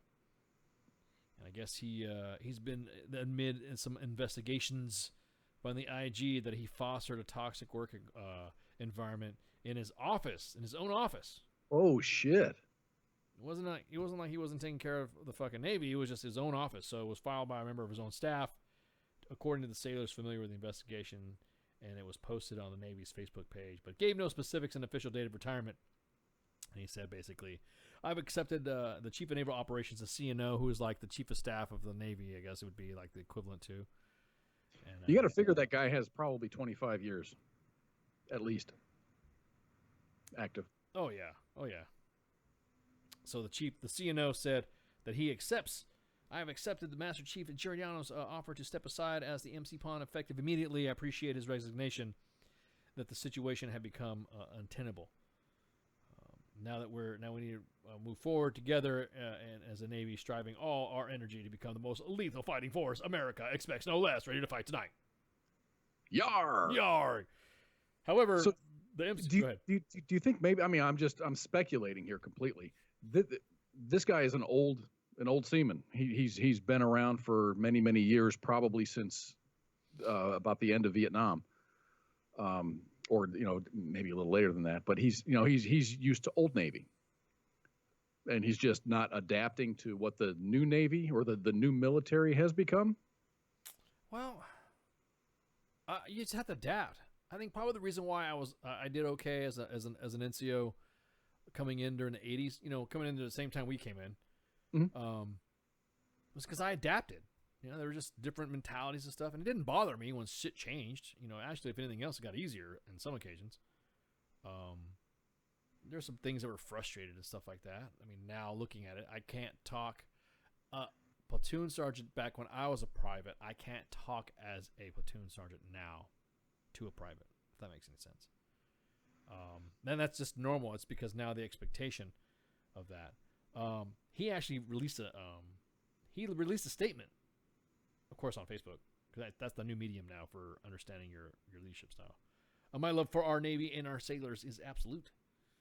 For that reason, I to seek to avoid distraction from the success of our sailors and our mission, I've informed the CNO that I intend to step aside and submit my retirement requests. In order for the CNO, the CPOMS, and our sailors to continue to move forward and with the initiatives we have begun, unquote. He didn't give, of course, any specifications to the mention of the allegations against him. However, it was unclear that his status in the investigation is at all. So was he just an asshole? Was he just crass or? I'm just saying. I mean, the rumor around was the rumor is the fact that he was toxic, which I don't know what's considered what's considered, like you said, what's considered toxic? Was it exactly? Is he just an old school? Is he an old school guy that doesn't accept? Why? Yeah, exactly. Well, yeah. Yeah, I can't accept why. I literally have to like grit my teeth and go, ICE, don't chop their fucking head off. They, really. And I think back, I'm like looking at the individual, looking at what they've been through, looking for their training. I'm like, this individual probably doesn't know what you're talking about, doesn't understand the meaning of implied tasks. So you have to explain to him. Don't implied tasks. Implies. Don't destroy him. Don't light him up on fire, and or crater charge him in place. You have to explain to him why you were acting like this and. How come this individual who is in his 30s, early or late 20s, can't fucking be a man and make his own decisions? So, Got a fucking 34-year-old E4. Yeah, dude, fuck. And they're fucking wearing staff sergeant rank or buck sergeant rank, and they're like, I don't understand, first sergeant, how come this? Well, what's the issue? Well, it's because of blah, blah, blah. And I'm thinking, wow, you really don't know how to adult. You really don't. So the chief of naval operations said that he didn't immediately respond to their questions from the Navy Times about the status of the investigation or whether Richardson will be appointed an interim CPON while successor is found. 9 months, I guess, to the day since he took over.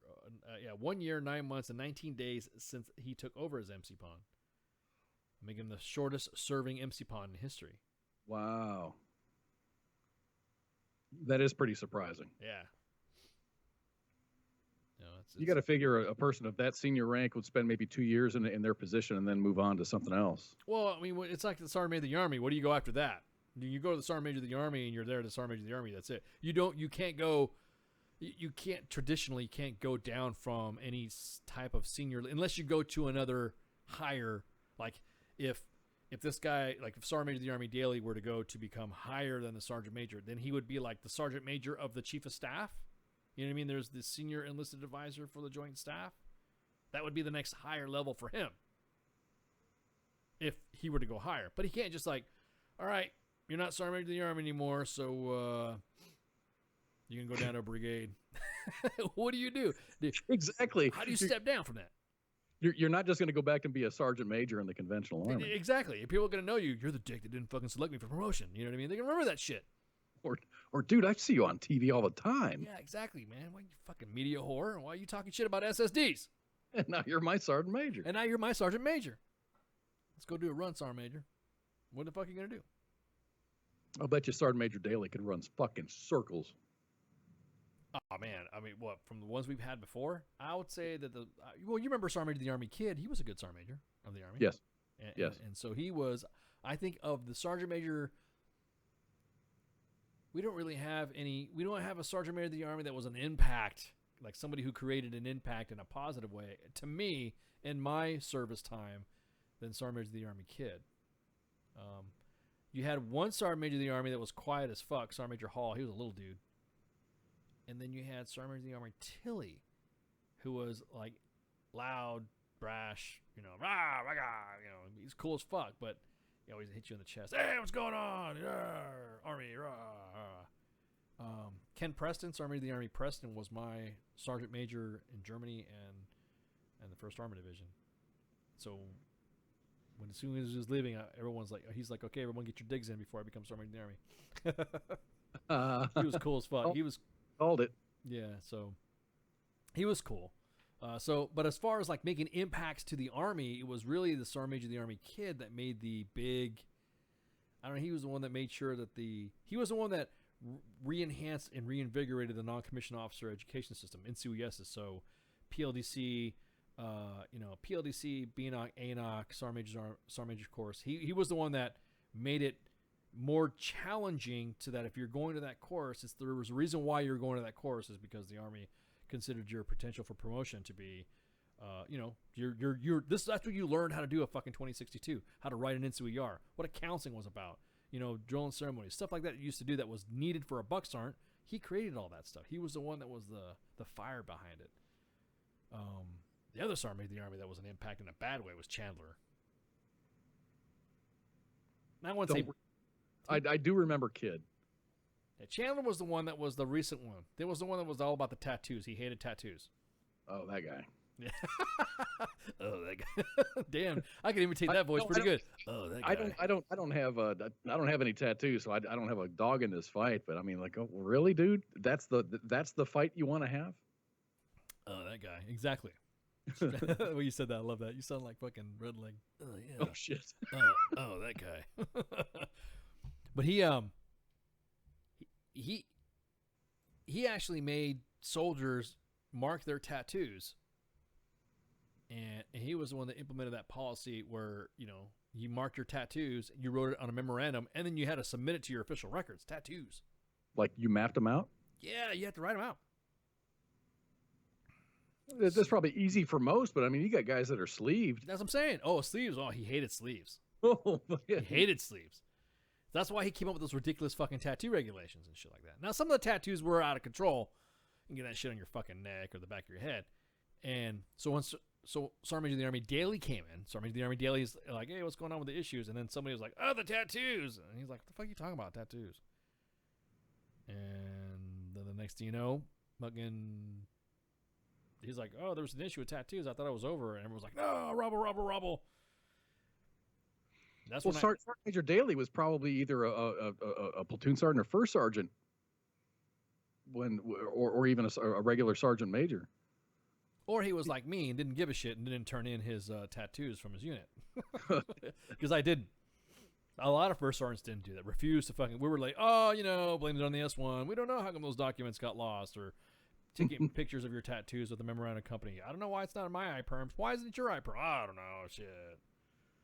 So, I mean, there really wasn't like I said, there really wasn't an impact. There really wasn't so to have the MC Pond fucking, get done, he was the one that ensured that the sailors, and that's another thing too, like you were saying, was it his drive to get the Navy, right-ended and get them more in tune with their less, dependency on electronics and using sextants and using maps and compasses and all that other shit. Actually, driving the boat, as he would say, as opposed to, like you said, didn't need to deserve an answer. Because I always thought that's what it was like when you were in the military. If you were in the military and you were told to do something, you didn't fucking ask why or how come. Now, if you are doing something and as a supervisor, I check your work and you say, hey, Sergeant Ice, check this out. I think this would work out better if you could do that. Oh, really? Try it. That's me. That's always been me. See what happens. I don't give a shit. The task needs to be completed. I'm not going to fucking micromanage you on how you do the task. If you pull something that's out of your ass that's innovative as fuck with unicorn dust, fuck yeah, let's do it. Fuck yeah. It gets the job done. Yeah, exactly. It gets the job done. So, I don't know. I mean, do soldiers anymore? I've been out for 22 years, man. Do they do regular land nav with Linsatic compasses? There are certain fields that have the how do I say this? There are certain fields that do land nav with and without anyways. You know what I mean? It's not. Right. In other words, it's a common task for them because they're doing it all the time. I know some of the recon guys, some of the LURS guys. They it's almost like a fucking contest to see how many points they can get on a map with a compass as opposed to using a GPS. GPS is actually, the way they see it, is the backup as opposed to the primary. And some of the guys, I think that's the way it should be. Yeah, exactly. So because you're not always going to have cell reception or GPS reception. Oh hell no! I did in Iraq. My GPS went down. I literally went down. Like I was fucking just put batteries in it and everything else, and the way I had it set up in my kit, I moved one way and it turned it on, and so it was on for, I don't know, 10 hours or something like that. Until the cable dogs get all their shit set up, and you're blind. Exactly. So I looked down at my GPS to fucking plot a point for some shit, and I'm like, oh shit, it's got like the flashing battery icon. I'm like, fuck me. And as soon as I was about ready to do something to get a plot, it just went out. So and this is my personal opinion. It's not advisable to be too dependent on technology when it comes to the mission. Oh yeah, of course not. Always have a backup. So I don't know, man. He had a pretty big to-do list, and you know, he even said specifically, I at this point in my term as a 14th MC Pawn in the Navy, I have no agenda but to visit and listen to our sailors and their families stationed around the globe. And the article says that it was in fact that he didn't come with a job with any agenda, that it became the problem. That was the issue. He set an aggressive travel schedule during his first month in office, and he would later tell that he was in a listen and learn mode, which is quite normal for any senior leader coming into an organization. And the conversations they would have would fuel the development of his agenda. So he had this to-do list, but it never came to. And so he resulted in the constant urging from his staff that he needed to engage the enlisted force. So he was basically being told, straight up, hey, you need a sergeant, you need to go be a chief. And there are 30,000 senior NCOs in the Navy, so it was a massive issues with this E9 board on their E9 board of selection. It was a compromise. Yeah, it just seems to me like the younger generation is if you have enough complaints against you, then there's an investigation, and then it's like, hey man, if you want to avoid any embarrassment, you'll just step down. We got to bring in some new blood. Yeah, there might be something that you have that you consider your leadership a little outdated. Yeah, just nothing wrong with that. Fuck, dude. In some cases, that is true, and you're absolutely right. There's nothing wrong with just taking a shower and just get a whole new fresh breath of things.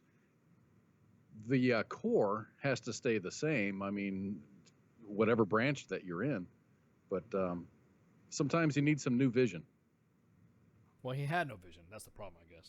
And he was pretty pissed off the fact that he had a passive aggressive leadership style. And everyone said he had an unpredictable temper. So he's a dick. Yeah, exactly. I was about to say he's a fucking. So behind closed doors, he was fucking going off on everybody, but outside he kept an image of, "Hi, how you doing? I'm in the Navy. I'm MC Pawn, ready to fight tonight. Yarg," and that was it. So I'm the biggest seaman there is. Hi, welcome to some Siemens. Shit, we gotta take a break. We've been blabbing too long. So we'll be right back. You got me and Kaz on Sergeant's time and Space Force shots. But it's true, I know, cause I see it every day as I work and I sleep the day away. Like you I have pain and like you I have fear. Can I pay all of the bills and still make it through the year? Will I make it home alive? Should I pray to the sky every day and every night? Will I hold you by my side? But in the public eye, I don't even have a heart. A robot of the system moving only when I'm told to start. Rip apart my art, I'm strong like a flower blooming. You got it all wrong, I know I breathe, and like you see, I see. And like you need, I need. And like you bleed, I bleed. Don't treat me like an object, I'm tested and proven. Mind, heart, and soul, I'll always be a human. Like you breathe, I breathe. And like you see, I see. And like you need, I need. And like you bleed, I bleed. Don't treat me like an object, I'm tested and proven. Mind, heart, and soul, I'll always be a human. Call me a vet like a soldier. Green beret, 21 gun salute, don't wanna see the day. In the constant war zone, in the home of the brave, where they hate the police until they saving the day. I got kids like you, a mortgage like you, so blue lives matter, and so does yours too. All this separation and divide, open your eyes. If you cut us all open, we the same inside. The only difference is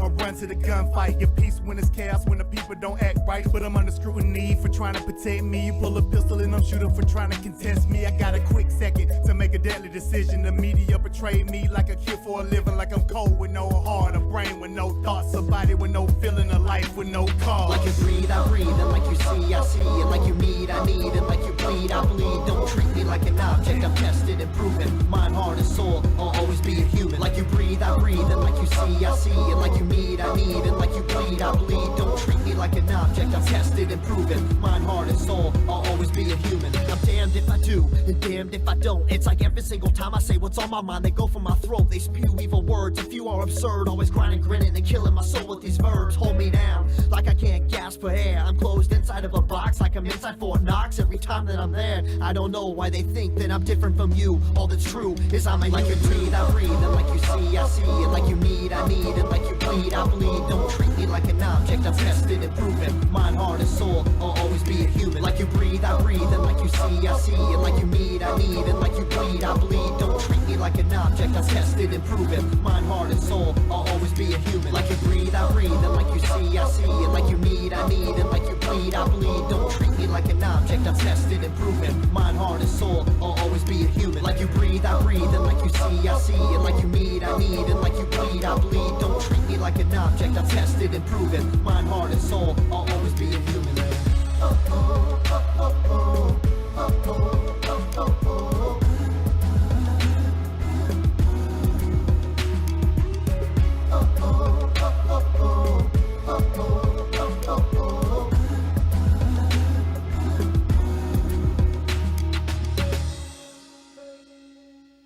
Capable of showing no sympathy to me cause his pain's unfadable. I took that man's life with my own eyes and seen him die with my own hand. Situations you or I on me, voluntary suicide for the mission. Lost my wife cause my mind's a blurry vision. Fuck it, who am I? Millions of people die cause of fucking religion. Fuck yo, got fucked the flock and most of all motherfuckers children. That blast blew me on my ass. I cried as women and babies were burning. Individual livelihood surviving through those people hurting. I gave my life to pay the price and say goodnight to the nightmares that haunt me to the day my soul has lost its light. 20 years old, popping shots for Uncle Sam, couldn't even.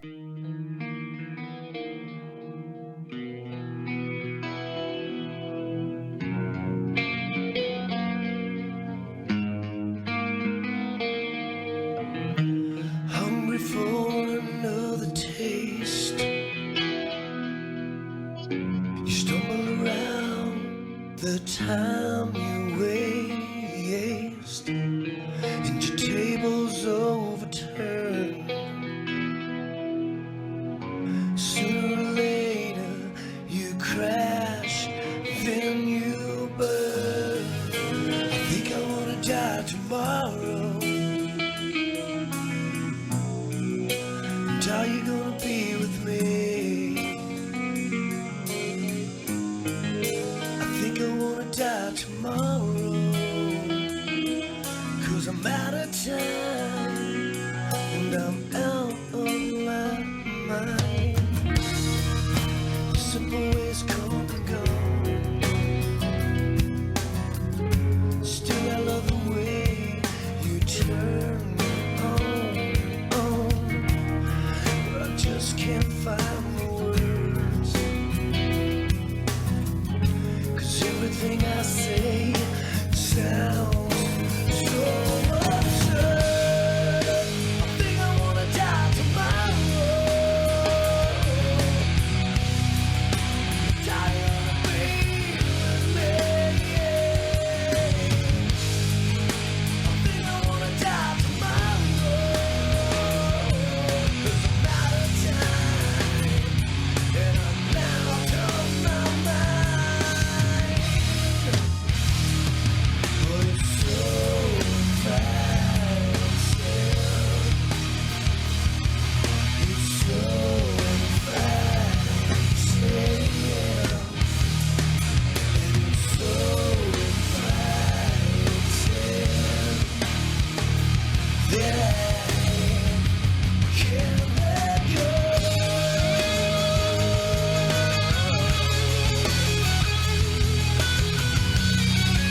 The bitches, they love visuals.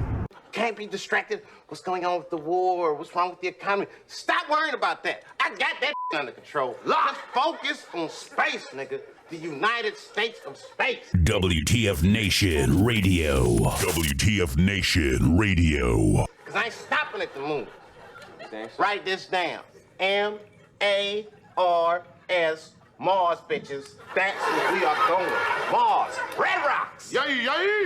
The voice of U.S. Army. WTF Moments. This is WTF Nation Radio. Everything stated on WTF Nation Radio is to be considered the opinion of the person that stated it, and not an official representation of WTF Nation Radio or U.S. Army WTF Moments. Price does not include tax, title, or license. Some assembly required. Each item sold separately. Batteries not included. Objects in mirror are closer than they appear. If conditions persist, contact a physician. Individual results may vary. Keep out of the reach of children. Avoid prolonged exposure to direct sunlight. Keep in a cool, dark place. And please enjoy the show. Shots. And we're back. Our irony that we got the disclaimer from Cause, and Cause is on the show with us. How about that? How about that? Oh, man. So if you guys, for you political pundits out there, Charles Krauthammer has passed away. Wow. I always liked him. He was a very good commentator. I had no idea of what his situation was. I did notice that he had whenever I'd see him do a broadcast, I'm like, he looks like he's restricted, or he's almost animated, and he can't gestate, with his shoulders. He can't turn in or do anything like that. And then I just learned when he resigned that he was fighting some damn hard ass demons. He was fucking around swimming and he broke his neck. Yeah. He dove into a shallow water and he broke his neck. And then he just recently had an aggressive form of cancer that was just like bad. And so he penned a farewell. Hey, my fight's done. This is going to be it. Celebrate life, and gave this this great. Wow, it was like not even a week and a half ago. It was an amazing letter. Yeah, and he so he passed. So Charles Krauthammer, commentator, political commentator. I was just like, wow. So anyways, so now we're going back to, this is, of course, the third segment of Sergeant's Time is always the main page, scrounging and scrolling and seeing what's on the main page and asking questions and getting from you guys just, hey, how come this on the main page, or why is that on the main page? And then I kind of help out and answer some of the reason why, maybe decipher some of the stuff that some of you crayon eaters can't get. Because we do get a lot of that. Why did you say that about, magazines? Would you take my picture down, please? I'm getting in trouble. You're getting in trouble. So, some of the things we discussed. So we have some calls for assistance out there, so check that out. The way we do call for assistance is that if we get a couple days notice, or at least sometimes even a day notice, we can pull it off.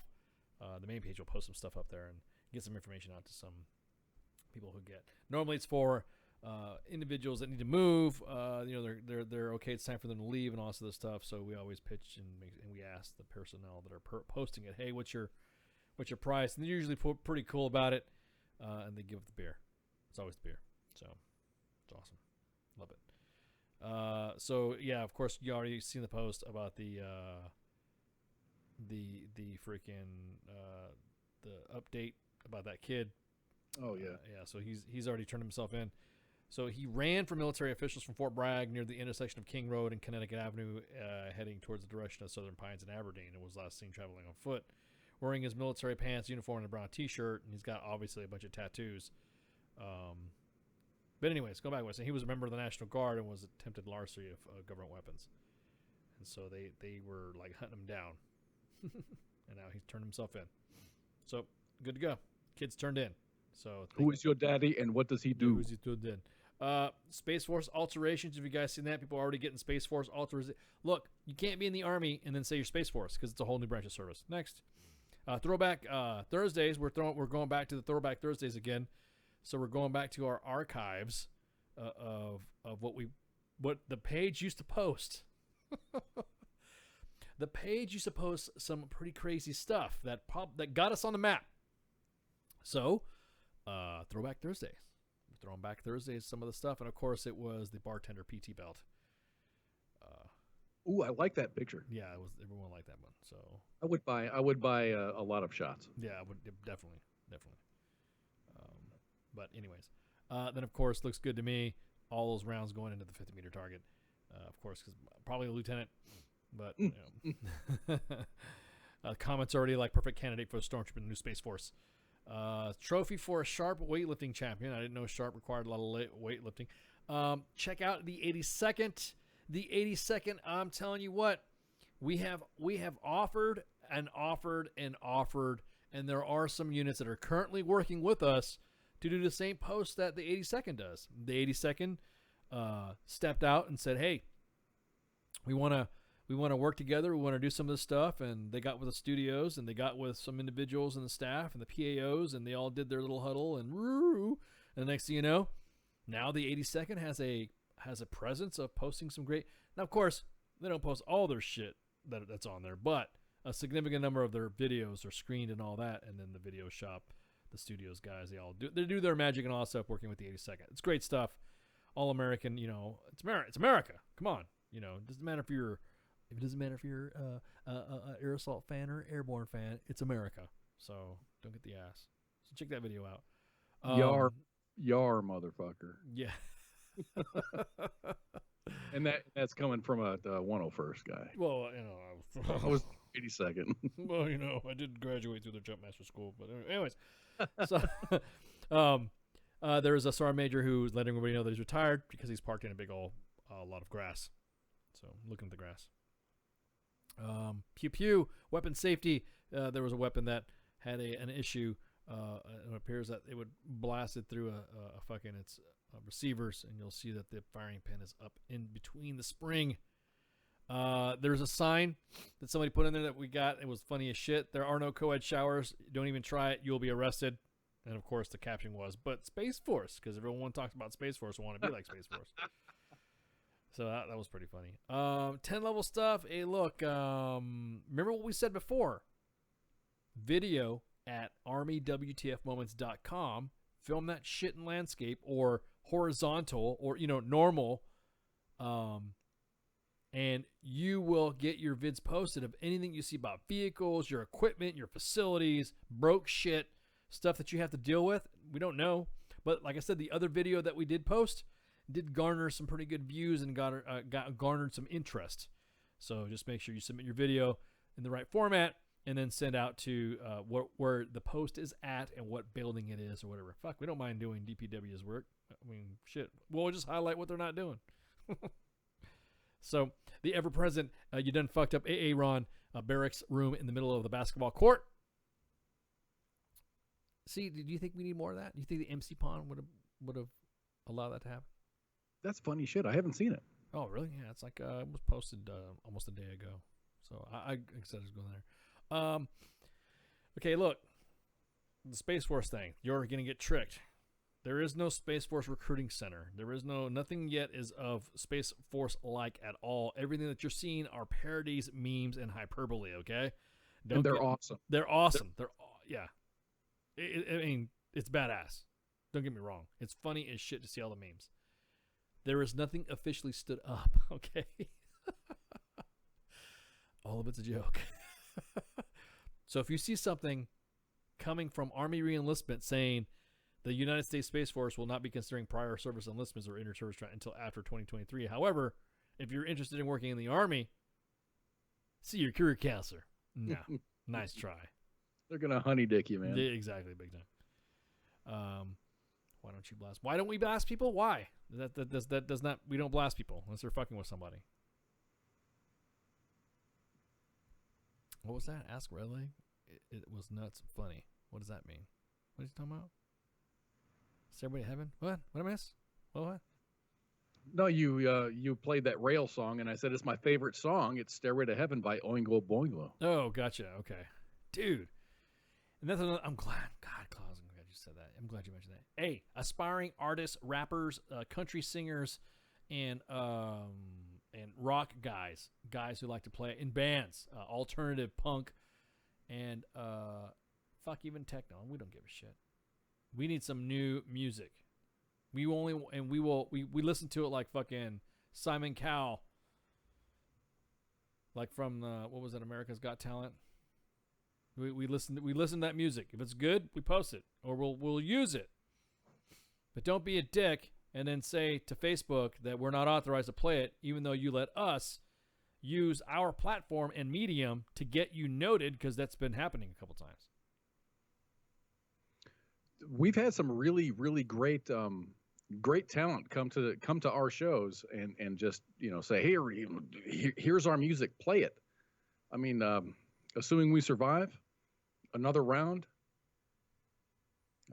Forensic, that's really good music. Jay Reddy, has got some really good stuff. Yeah. Patton and Goff. Yeah. These are all unsigned artists, and they really, really good music. We'd like to help you out. Yeah, but you got to be good. Don't get me wrong. I mean, all these guys you make it sound like they're signed. I mean, to me, all of these artists that we play, they all fucking sound like signed artists, and they're like hit the big time. You know what I mean? And they're really good. But or if you know of an unsigned band that's badass, let us know who they are. We'll check them out, get in touch with their A&R folks, and we'll get permission to play their music. All it takes is a message to WTF Nation Radio. Don't and okay, what about country? Okay, here's what I'll play country. What country's okay? All right. That Beatles music being played backwards today is not country music. Because that's what it sounds like to me. I'm old country. I'm old school country. That, back when it was country, back when Western was in country Western. You're like a Hank Senior country guy. Well, yeah, Hank Senior, Williams, a junior and senior, and then of course Merle Haggard, Johnny Cash, and then let's see what else. Casey Lynn has a good idea. We need a WTF Nation Radio record label. We do, don't we? We just need to sign motherfuckers. What's up with that? You just sign some people. Just promote someone. But you got to be good. Any of you guys? Oh, what about skin flute player? I just said country music. Sorry. Send those suggestions to the Air Force. Yeah, exactly. Yeah. No, I'm serious. Holly, okay, what is that supposed to mean? Everyone, Amanda's like, okay, no, I'm serious. There are some. I mean, I'm old school. If it was Willie, Merle, Waylon, Johnny, those are my country singers. Willie Whalen and the Boys. Yeah, exactly. Oak Ridge Boys, Statler Brothers. I'm sorry, y'all laugh, but that's the music. Dolly Parton, Tanya Tucker. Whoa, whoa! Come on, that's what I grew up with. God, she used to be gorgeous. Oh, Tanya Tucker. Well, she is still looking good. So a friend of mine. Is she? Yeah. Oh, a friend of mine sent me a pic of her. I was like, oh, still looking good. I don't care. It's Tanya Tucker. As long as she doesn't look like those characters from Star Trek with their faces all stretched out, I'm good to go. This here's the queen of my double wide trailer. Dude. Oh, yeah. That's what I'm talking about. So the polyester curtains and the redwood dead. Yeah, exactly. George Strait too. See, those are the country stuff that's like, that's good, But goddamn, dude, when you can't tell who's supposed to be wearing those glitter pants, then that's not country to me. I'm sorry. It doesn't work that way. Christopher Robinson is right. Yeah, keep coming. Females in country stopped being country females after Shania Twain. Oh, Shania Twain. Shania Twain was like on the cusp of being new wave, and she's pop country. Yeah, exactly. Yeah, and she rocked it so good, and people were hating on her once they found out she was Canadian. She's making great. Yeah, no problem. Yeah, she's stolen valor country. Stolen valor country. She's hot though. Oh, Guy Clark. Yeah. Fuck, man, I grew up watching Hee Haw when I was a kid. Fuck. But my biggest thing is that if you look, I don't mind playing old country stuff. That's fine. We can play it. Just fucking do it. Play it on here. But it's got to be good. And it can't be, that's what it sounds like to me. Me and Minx actually did a country night free-for-all. It was a Friday night show. Red Leg needed the day off. So me and Minx did a country night free-for-all. and all I did was play country. Yeah. Because Minx is a country girl. Oh yeah. Yeah, I know. Oh, I mean, It couldn't be on Facebook because of like copyright and. Well, I did do a test though. I did. Remember, I told you guys I did a test and I played copyrighted music on Facebook and I didn't get flagged. And then I played uncopyrighted, unlicensed, unsigned music and I got flagged. I'm like, what the fuck? So, but no, I like. I mean, it's got to be good country that's got you all whatever. But this new, it's like Arnold Schwarzenegger singing in a freaking synthesizer. Luke Bryan. Luke Bryan's a no-go. Yeah, I don't. Yeah, never heard of her. I have some friends that are really hardcore country fans. I shouldn't blame them for not. I mean, they like that country music, they like that country music. It's not my fault. I mean, that's them. That's their taste. But I really, oh man, someone starts to argue me about, what kind of country music do you like listening to? And then as soon as I start naming it, yeah, exactly. Older Garth Brooks, older Garth Brooks. Okay, maybe okay. A little whiny for me though, but but fuck, dude. But this is, I just could not. I just could not. Some of the stuff I'm hearing now, god damn. I had an argument at the gym about country female singers and who was a bad influence of a country female singer. If it doesn't have a dog dying, a girlfriend leaving, or it ain't country. I thought it was like, yeah, crops going bad, and then your old lady leaving, your wife leaving you, then your girlfriend leaving you, and then your dog running away with your mom or something like that. I don't know. And we're talking about who was the bad influence in country music. I know this is not Sargent's time, but I'm just fucking, I know we got off on a tangent. And I said it was Carrie Underwood. And they're like, oh, what fucking, oh, why do you say that? There's some hardcore country people that like are just totally dying. And one of the guys said he asked one of her friends and didn't know it was Carrie Underwood. He was asking one of her friends to go out with her. Not Carrie Underwood. It was like, they knew each other, but they didn't know. But it was like, hey, who's your friend? And Carrie Underwood like, huh? And it's like, yeah, that's her friend's hot. Carrie Underwood told this guy, okay, and she walked over and told her friend, and her friend wasn't interested. And the guy's like, okay, cool, thanks. And he walks away from Carrie Underwood. Ooh. Didn't know it was Carrie Underwood. And that was Pre-Scar. Oh, damn. Did you have to go there? Oh, man. Oh, my God. Pre-Scar. That's fucked up. She's already got a complex about her scar. You're going to talk about that fucking busted up lip and shit. So, no, she's a hockey player. Come on, man. No, she's hot. But my thing was is that we're talking about bad influence country chicks, and that was her. We're talking about her.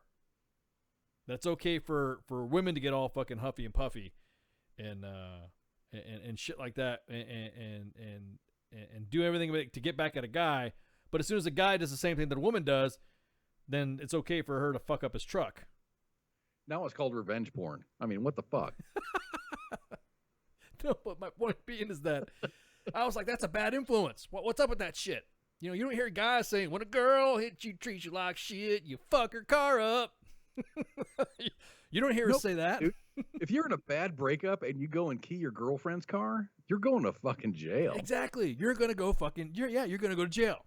Or let the air out of her tires, or cut brake lines, remove a couple bolts from her tires, and shit like that. But a woman does it. What if you just loosen them up? You don't take them off. You just loosen them. That's what I'm saying. It doesn't matter what you do. Anything you do to a woman at that point, that's what I'm saying. You're right, man. It's a double standard. We here at WTF Nation Radio do not condone revenge. Anything that has to do with revenge. Exactly. I just want to set the record straight. Okay, guys. Miranda Lambert. Yeah. Oh, my God. Yeah. Miranda, too. You're right. God. Oh, my God. Yeah. Oh, yeah. You're right, Holly. Oh, Miranda. Yeah. She seems really bitter. Oh, she is fucking bitter as fuck. You're right. Oh, Holly, right in the fucking head, dude. Miranda Lambert. She win a fucking headbutting contest with a Klingon. Fuck yeah, dude. I'm not a Miranda Lambert fan. She have a 5-hour. Oh, dude. 5 heads couldn't even. What is it with bitches with 5 heads? But anyways, nah, dude, no way. Yeah, you're right. Maybe we should provide a disclaimer. It is a policy of WTF Nation Radio to provide an equal opportunity of jokes to all persons, regardless of age, skin color, national origin, citizen status, or federal or mental disability, race, religion, creed, gender, sex, or sexual orientation, gender identity, or expression, or genetic information, marital status, or in regard to the public assistance, veteran status, or any other characteristic. We will bust your balls. That's the best one ever. Man, I had to let everybody know that we crack on everybody. You need to. That's 10 times better than mine. No, yours is good. Yeah. Yeah. Send me the text. I'll do it. No, I just like off the cuff. What do you send me what text? And just fucking. You want me to? I can't remember what I just said. I just wrote. I'm gonna have to go to WTFNationRadio.com and download the podcast of tonight's show. Yeah, on the second hour. Just to get the text. Just to get the text of that. Anyways, we're exactly that. We're talking about fucking revenge porn. Revenge, country chicks doing revenge. And it's a bad influence on other women because then it gets ideas in her head.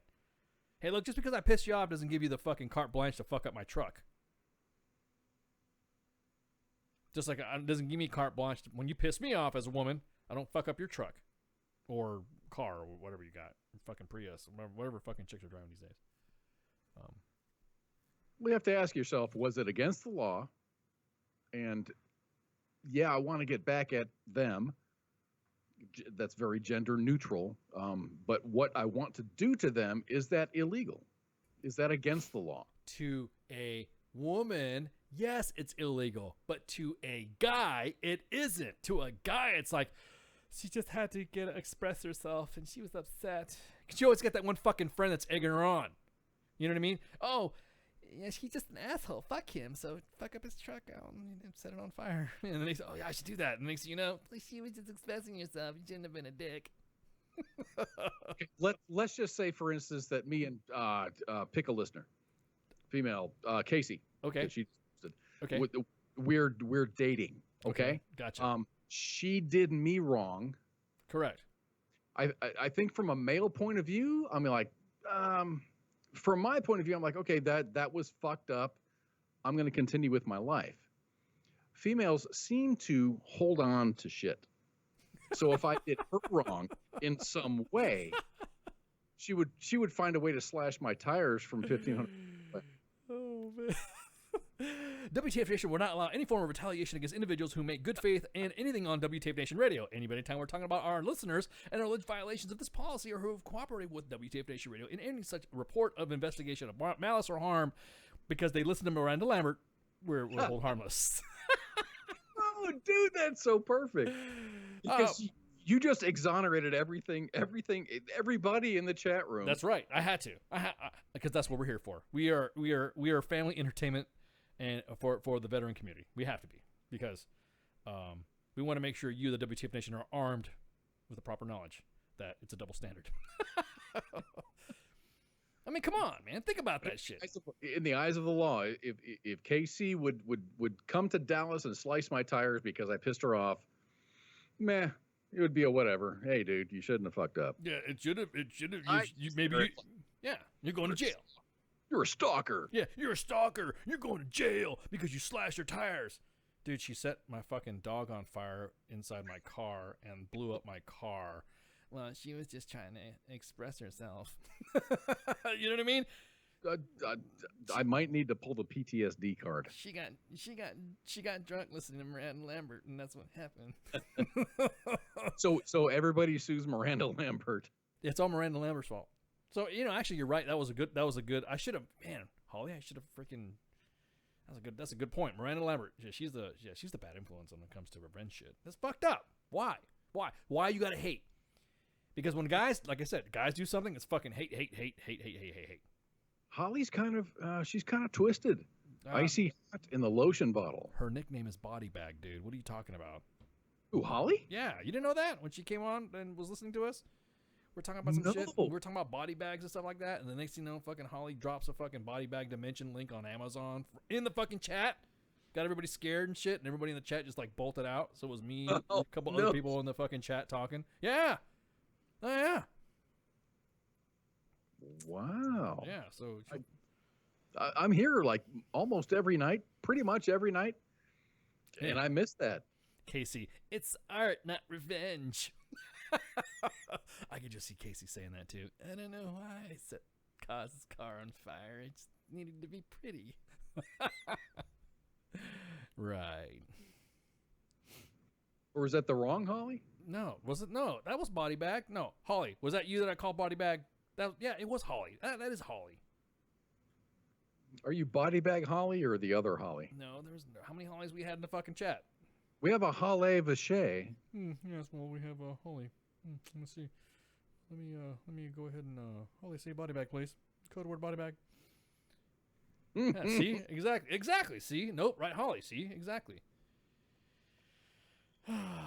See, that is the Holly Vache. Yeah, it's Holly Vache. She's like all French and stuff. Yeah, oui. So, but anyways, but good point. Miranda Lambert, yes. So, queen of the revenge country music. So, if you have any music that's unlicensed and it's good. Dude, we got fucking derailed hard. No, we did, man. We were talking about music. Yeah, no, it's okay. It's fun. I like that. I like going down that path. Sometimes sometimes our shows are like that. That's why it's called WTF Nation Radio. Make sure it would suck to be boxed into a profile where this is what you do. This is what you talk about. This is how your show goes. Everyone knows how your show goes, and then they're like bored with it. Yeah, great. They're bored quick. Exactly. Well, I mean, you never know where you're going to go with us. Yeah, exactly. Especially when it comes to chicks and revenge. Fuck that. And Shania Twain being a fucking Canadian, singing country music. Everyone's like, it's fucked up. Well, y'all like Drake. He's fucking Canadian. He's raps. You know what I mean? Cause said hard. I did. All right. You said hard somewhere. Okay. That was hard. Yeah. Well, Dale paid attention to that, so go figure. Dale focuses on what I say. Yeah, exactly. He's like, really. I say double entendres. Double entendres with hard, and then Dale perks up. Oh. That's so juicy and moist. Oh man. Yeah, exactly. ADD style is more fun when it comes to radio. That's what you have to do, but you got to remember to stay on task. But we were talking about the third segment of the main page, and that's when we go into our policies. And Even with me and Owl, I have a dude. I have like a flow chart, and then I have a list of pictures, and I publish that into my video. Our shows never go to the way that I planned it. It always gets derailed by a human conversation, or oh my gosh, this just happened, so I pull that in, and so yeah, we're totally ADD, and we're proud of it, and we're not going to take Adderall to be more focused. Thank you. No way. No, we just let the fucking rabbit holes and trails go where they go. Branches and sequels to all that crap here on WTF Nation Radio. Totally love it. Totally. Oh, derailed hard. That's what it was. It was the derailed hard comment. You said hard. Derailed. Hard advisor. Advisor of hardness. So did you guys see the guy's finger all bent and torqued because it got broke to one side when the guy was doing some training and he busted his finger and it was bent? Or did you see the worms in the fish? I saw the worms in the fish. That's disgusting. I haven't seen the finger thing. Yeah. As a matter of fact, it is the post right after the fucking fish worms with fishing. Is there a way to show that photo, or is that too much work? Oh, I can show it. Yeah, hang on, give me a sec here. Let's see this. As a matter of fact, I'm really kind of squeamish on like medical pictures because Minx talks about some really bizarre issues that happen. Oh, yeah, dude. She showed me a video one time of a procedure, and I stopped within the first 10, 15 seconds of it. The last one that she sent, I don't think this is one that she was involved in, but it was like a dude who broke his penis, and it was like not going in the right direction. No, I didn't see that. I don't know what the fuck you're looking at. It was broke. It's a broke penis. Okay, so I got the busted finger, and I'm about ready to show up in a minute, and then I got the worm, fish worm. Ugh. Worms like parasites? Yeah, in the fish. Like if you eat it, you're probably gonna get Korean, butt fish worms. In a restaurant fish parasite? It was a defect. Ooh, no. Yeah, exactly. Could you imagine? Because think about this: if there was that individual doing that, then he probably had that individual probably had fish, and he noticed it, but the individuals before him that had the same fish probably didn't notice it. So there was probably like 2-3 people that ate. And Katie's like, "Yeah, you old men are such babies." What? We don't like fucking worms crawling out of our ass, okay? I think if you're eating fish and you cover it with enough tartar sauce, and you don't see the parasite, I think you might be safe. So whatever you don't see won't gross you out or something like that. Is that what you're saying? Right. Nah, fuck that, dude. I will go into a full blown tirade if I have worms in my food and it's crawling as I'm eating them. Sorry, that's no. Yeah, I think I'm right there with you. I mean, we talk shit. Don't get me wrong, and we break balls about 10-second rule and all that stuff. But not when that shit's 10 second trying to crawl away. Then I draw the line there when it comes to that kind of shit. When your food bites you back. Yeah, exactly. It's time to stop. When your food tickles your uvula. Then what do you do? Where are you putting your food, dude? I'm eating it. Hang on. All right. So if you gaze your eyes upon the screen in front of you, you will see a guy with a busted finger. And they told him to drink water or some shit like that. They told him you'll be all right.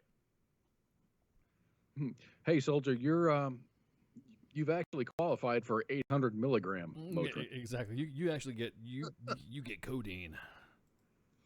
That would be better. So, there we go. Good answer for. Oh wow, that's sideways. Yeah, exactly. Isn't that crazy? Ooh. Good troop. And he's got his ear pro thing on his. Well, I mean, he's got to train. You got to train a standard, man. Come on, dude. Fucking around with that shit. Go. Hell yeah. And the picture on the right is of the parasites. Correct. In what kind of food? Is that rice? I don't know. Goodness. Yeah, it's looks like it's fish, and then that little wormy thingy is wormy. Wow. No thanks. I'm going to go for the biscuits and gravy. Thank you. So, yeah, nope, fuck that.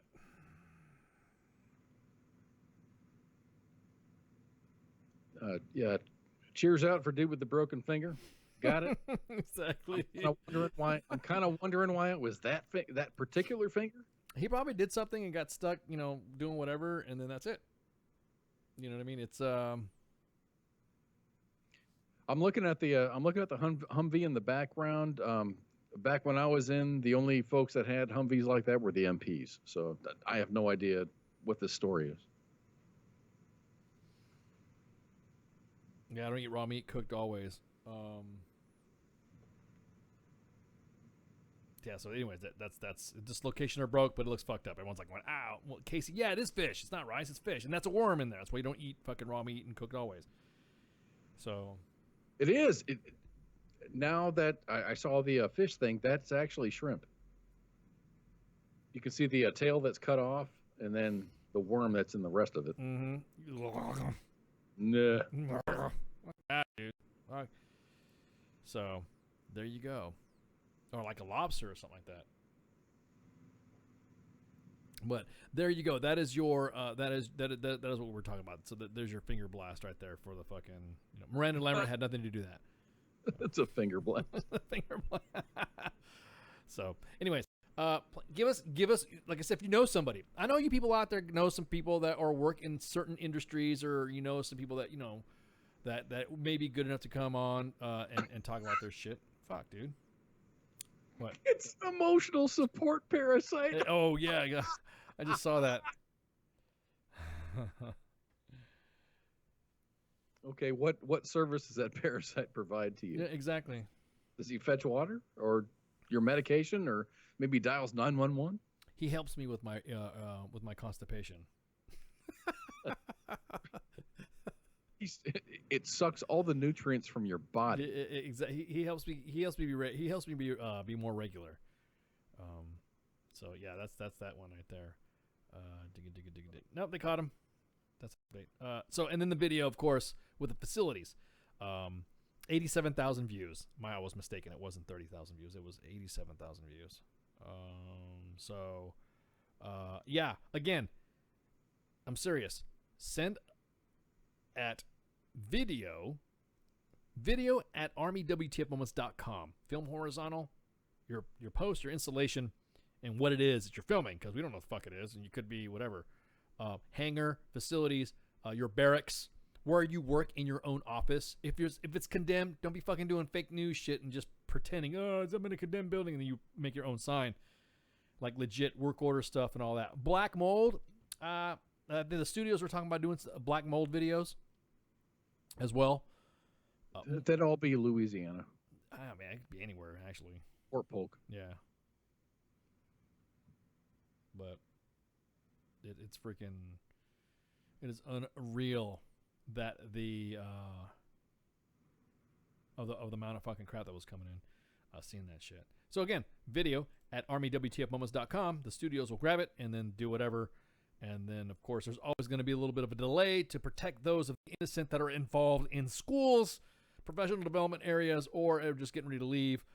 If you tell the studios, hey, don't post this yet until a certain time, then they're pretty cool about it. Or if you didn't mean to send videos, because they have shown me some of the videos that they accidentally received, then they won't post it. And Facebook will probably, delete it. So if a Joe sends a picture and the command, let's say at Fort Polk, says, yes, "Oh fuck," pull that down. You'll not pull that down. The posting policy on such video.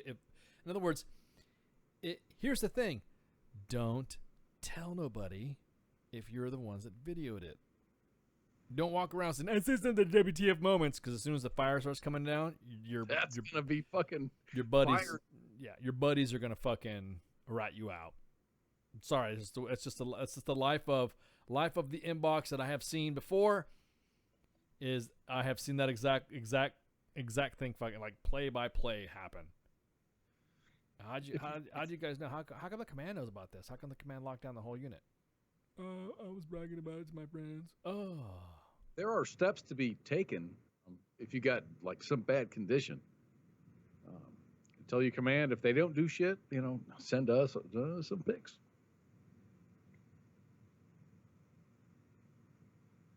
Yeah, we'll again, I've seen some videos on accident from the studios of what they have been received. Hey, will you post this? Sure, there's tons. And they get like about like I said, 50 to 150 videos a day. Wow. Yeah, they fucking dude, the main all horizontal, I hope. Well, the ones that you see post obviously where they can work out, but the main page gets fucking 800 to 1,000 messages a day. So I don't know how they fucking do it. That's a lot of shit. Oh, and we do check our sources, Katie Ann. What do you? Oh yeah, we do. If you do something that's fake, I will post it because I don't check sources. Whatever. You're talking about Gears of War, or you're talking about who I was talking about before, Elon Musk being from South Africa, who was a multi-million-dollar, I was tasking you guys to get this information, Katie. Fucking break my balls about that shit. Oh, he's Canadian, yo. He's Canadian. No, he is from South Africa, and he was a multi-millionaire by his late 20s because he had owned a piece of stock or a piece of fucking company and was bought out by Compaq. That's how I was able to make money.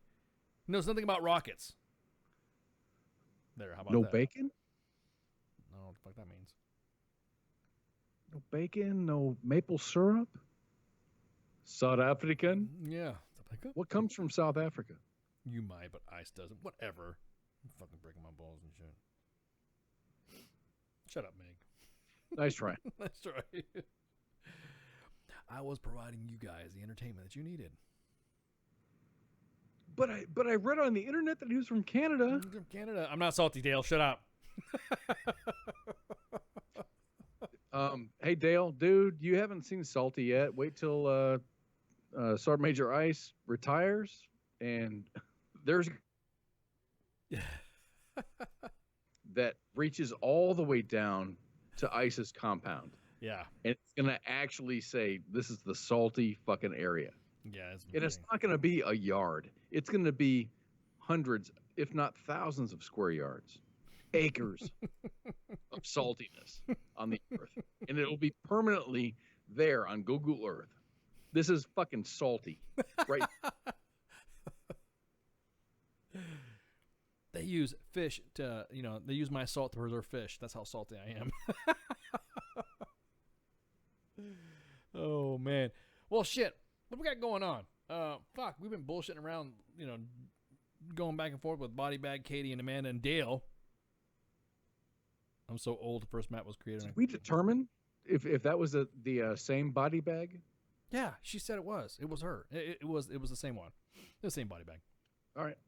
Yeah, That's she's legit. She's legit. She has like so many freaking names that was attached to that one. You can find her on Tinder at Body Bag Katie. No, that's Holly. Holly's the Holly's body bag. I'm sorry. I totally apologize, Katie. Katie's angry. Like poking at fucking old men, cranky fucking preggers. She's pregnant. She's got. Oh, I know. She's angry pregnant. She's that angry pregnant. I don't fuck with pregnant chicks, man. They're just angry. If you're angry and hungry. Yeah. And pregnant at the same time, that is a space beyond hangry. Listening to fucking Miranda Lambert and shit. Fuck that. Fuck that. Eat the side of his truck. Hold my fucking beer. Oh man. So here's the thing. What do we got going on? What do we got? You got the freaking cut sheets opened up? Fuck. I don't. I do not. I didn't plan to be a part of this broadcast. No, I didn't. I didn't plan on it either. But freaking. Let me open up my cut sheets. We got some cut sheets right quick. So did Flash fall down? I know Cuffs is camping or something. Huh? Spurs?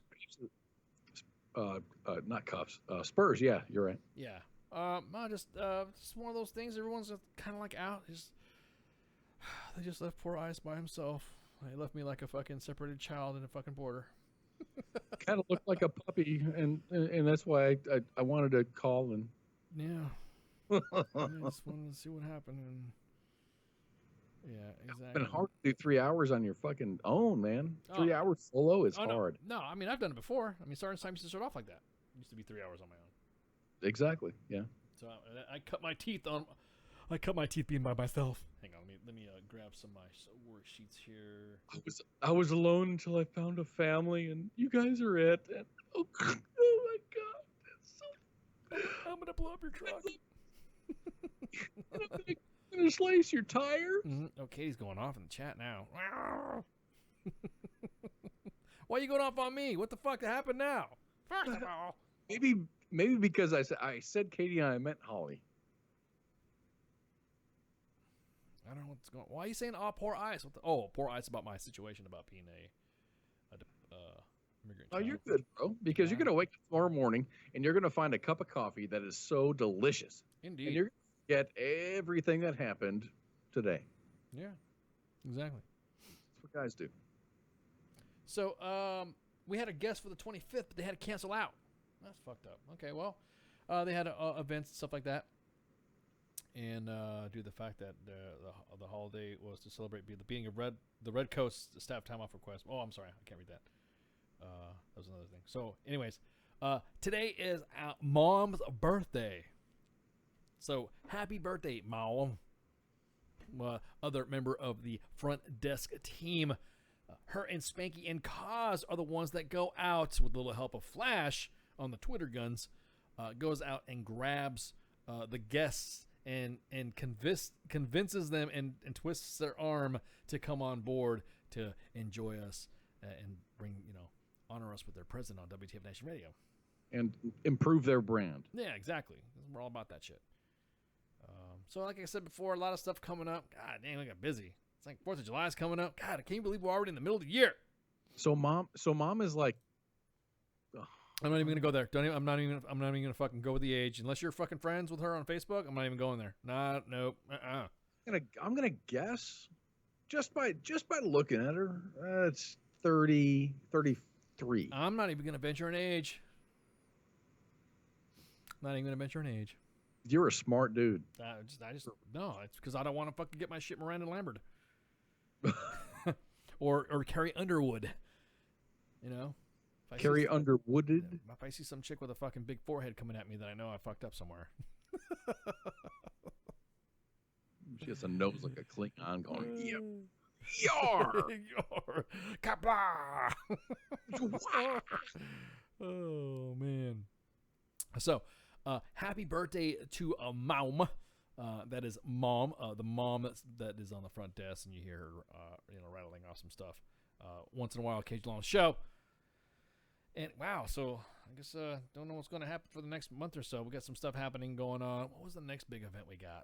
I can't remember. I'll have to pull out my Coachella. No, I'm gonna start going to the to events. So look, when we got invited to a bunch of stuff, there's a lot of stuff that WTF Nation Radio is going to go participate. So there might be some event that's going to happen, and then poof, we're there. And don't forget, we have our partners, WTF Nation Radio. Of course, it's us. War Horses for Veterans, and of course, the Veterans Report, our terrestrial partner, and our equine therapy partner, and all around great sponsors. We'll give them a lot of props. Great organizations. Jim Canning at the Veterans Report, and then Patrick Benson, and then Pat and Andy, and then Gary, Corey, and Eric at War Horses for Veterans. And I tell you what, if you don't know it, go and apply. Go to War Horses for Veterans. Check out their website. Check out their Facebook page, and then link up with them and ask them, hey, what's going on? They got a game coming up. They got the War Horse fitness games, War Horse games. That's going to be pretty cool. Happening in August. So can't wait to see what's going to come up with that.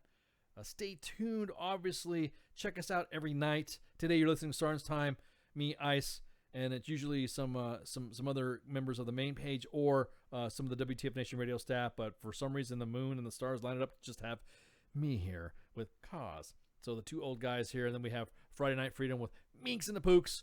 And then old. I'm so salty. Fish are used. I use my salt to preserve fish. And Saturday we have Saturday Night Savage with Pookie and Jay Reddy. The Space Force conspiracy theory will obviously be fucking talked about during that time. Jay Reddy's pumped to be discussing about those talking points. I might jump on there and shoot the shit about it too. I like calling some of the other shows because sometimes Monday and Thursdays and there's some stuff going on that gets my attention. I want to call up, and then we have Sunday Team Old again. So right now here's what's happening. Cause is in the believe it or not, Cause doesn't hate you guys. He's moving. He's moving houses. So in the process of moving, he'd had to take down all of his broadcast stuff and then, reset it up. Well, because life happens, he's got to set priorities and move his shit. There we go. So once he has his stuff squared away at the house, then he's going to go ahead and get his stuff set up. And then, of course, Sundays we'll be back for a second. So he's just taking a little break. Now, the other old guy, Owl. I totally thought he was black. And then he did a test broadcast today. Did you just say that? He's a fucking cracker, dude. Did you really thought? Dude, it is a policy of WTF Nation to provide equal opportunity to all of our persons, regardless of age, color, sex, national origin, citizen status, or physical or mental disability, race, religion, creed, gender, sex, sexual orientation, gender identity, or expression, genetic information, marital status in regard to the public assistance, veteran status, or any other characteristic protected by federal, state, or local law. Damn, Cos, you just called him. Dude, I've talked to him, probably a dozen or more times, like personally on a phone. He sounds like a black man. I mean, more so than Jay Reddy, I think. Oh man, that's funny as shit. WTF Nation will not allow any retaliation against any individual who make good on faith reports reporting violations of this policy. I'm not even fucking cause your fuck, dude. I'm sorry to make you work so hard. Oh man, I gotta drink some sweet tea right now. That's get pumped up. I mean, I was drinking some nice, Knob Creek, and then now you got me all like worried, tax, fucking EO liabilities and shit. I gotta drink some sweet tea to fucking rabble some shit off. Don't Miranda Lambert me, shit. Okay, John, owl does not identify. Wait a minute. No. Well, let's stop. Don't even go down this rabbit hole. Anyways, so once in a while you'll hear Al come online and talk and shoot the shit. You know, he'll come on and try to because he's testing his equipment too. We want to get all of our hosts tested up on their gear. So if you hear a show happen on Sunday, cool. If not, then hey, that's like I'm saying, we're telling you guys that's what it is. I think Owl's going to do a fantastic show on Sunday. Yeah, I think he's going to do good. I mean, come on, just all the technical stuff that you guys hear, it's to make sure that we're giving you guys a good product. I'm not going to be pushing buttons on Sunday. I may or may not call John. It all depends on the level of deconstruction of my house. My studio is definitely the last room to be deconstructed, but tune in this Sunday for Kicking It with Kaz with Owl. And I think what's his stage name? Owl. No, not Owl. Not Owl. Tied Up Tuesday co-host. Oh, Great Cloud. Great Cloud. Yeah, that's it. Great Cloud. Yeah. So okay. So we jumped today. So we have the Monday edition with myself and Flash, where we talk about news, opinion, and commentary about anything in the news. Go over the weekend events and all that, or usually some stuff that happens or breaks before Monday. And then Tuesday is Tied Up Tuesday with Great Cloud and Minx. And then, of course, Wednesday we have our friends over at WTF Nation Gaming streaming on their stuff. And so you'll see them on the main page, and you'll also see them streamed on WTF Nation Radio. So we have a lot of stuff going on. We're a lot of technical stuff. Hey, look, we don't mind you applying, but there's some technicalities and some technical stuff that we're looking for specifically, because I think you guys are great and blah, blah, blah, blah, blah, blah.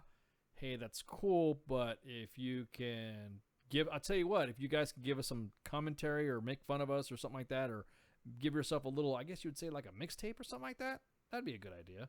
So we can hear you if you want to be an on-air horse. Oh, horse. On-air horse. I'm looking at a war horse picture right now. Nay, motherfucker. Yeah, nay. So, if you are going to listen to some, if you're going to, like I said, if you want to, because we're looking for social media people, we're looking for front desk people, we're looking at that. So, that right there would be appropriate to say, I have got a background in this, or I have got a background in that, or I got a background in engineering or social media stuff. And it's very demanding. I mean, I'm freaking, I like to say that I love our guys, and we're like a family. We're all fighting with each other, but we all want to get the same mission out, if that makes any sense.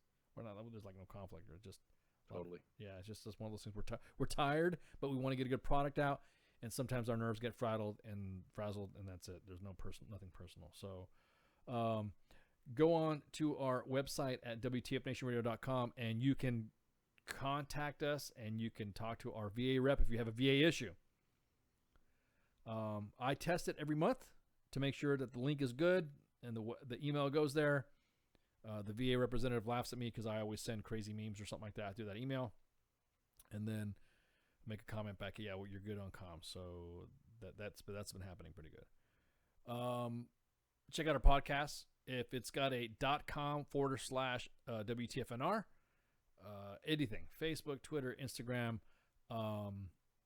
There's some other sites that we're using that we're testing on that we're not going to announce yet because we don't want to.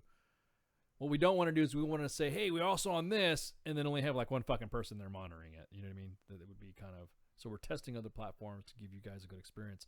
If you're on the Mixer, if you're signed up on Mixer, and you don't want to go to your laptop or you don't want to listen to your phone, but you don't mind, you're reading, you're studying, and you want to listen to us on your Xbox One, if you're on Xbox, if you have an Xbox app on your Xbox, which you probably do if you can stream on there, then you can listen to us on Mixer on Xbox. So you can listen to our old scraggly voices.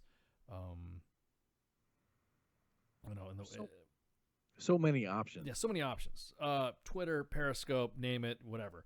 Twitter? Yeah, we got Twitter. Twitter is actually starting to ramp up more than what it used to be. It was kind of slow. Now it's like we're getting viewers, like active viewers. We're like, wow, 115 people on one of the shows I saw. Jose has been awesome. Oh my God, he's been around doing stuff, and now that he's back, I think he was deployed. I think he might have been Oconus or something, because for a while he was kind of quiet. and then you can know. Maybe he was just laying low. Yeah. Well, you know when Jose's back to his battle rhythm when he's poking everybody on Twitter. And he doesn't ban anybody. He's like, motherfucker, I'm home. Yeah, exactly. Exactly. Hit me up, brother. Exactly. So, I think that's it. I covered everything. Oh, God, I'm gonna go guess. So thank you guys for hanging out.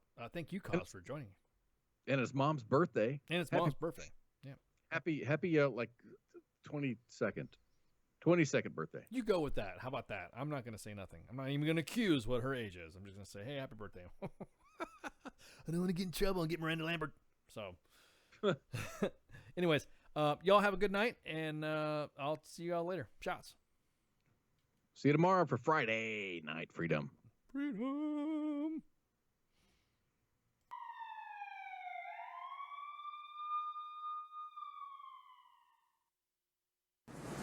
It's a hell of a thing, killing a man. You take away all he's got, and all he's ever gonna have.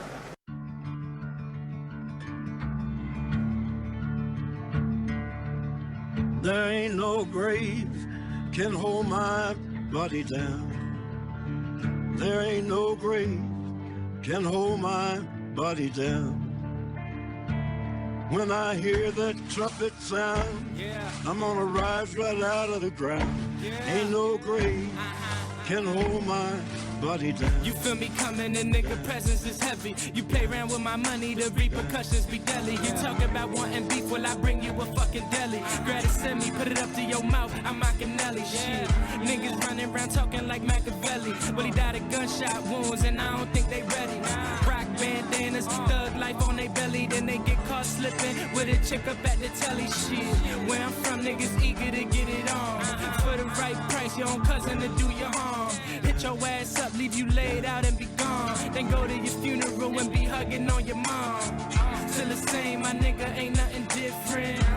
Niggas still hating and still snitching, and they still dying over them bitches. Still wishing I fell, keep wishing. I'm on a mission to get it, I'm talking cash. No pun intended, you intervene, that's your ass. You can't kill me, I died when Sunny passed. Rise up like them niggas and Thriller from out the grass. Take a pull of the purple and then I pass. They tell me stop drinking and driving, I'm bound to crash. 2 AKs, banana clips do the math. Spill enough blood for somebody to take a bath.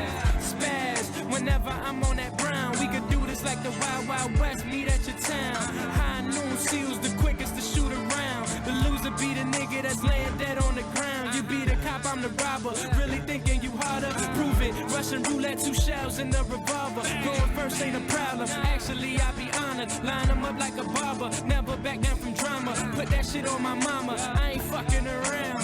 Ain't no grave that could hold me down like. You're the only friend I got, friend I got, friend I got, friend I got. Hold me down, Mike. Who's the fella who owns this shithole? I own this establishment. There ain't no grave can hold my body down. Well, sir, you were a cowardly son of a There bitch. ain't no grave You just shot an unarmed can man. hold my body down. Well, he should have harmed himself. When I hear that trumpet sound, I'm gonna rise right out of the ground. Ain't no grave can hold my body down.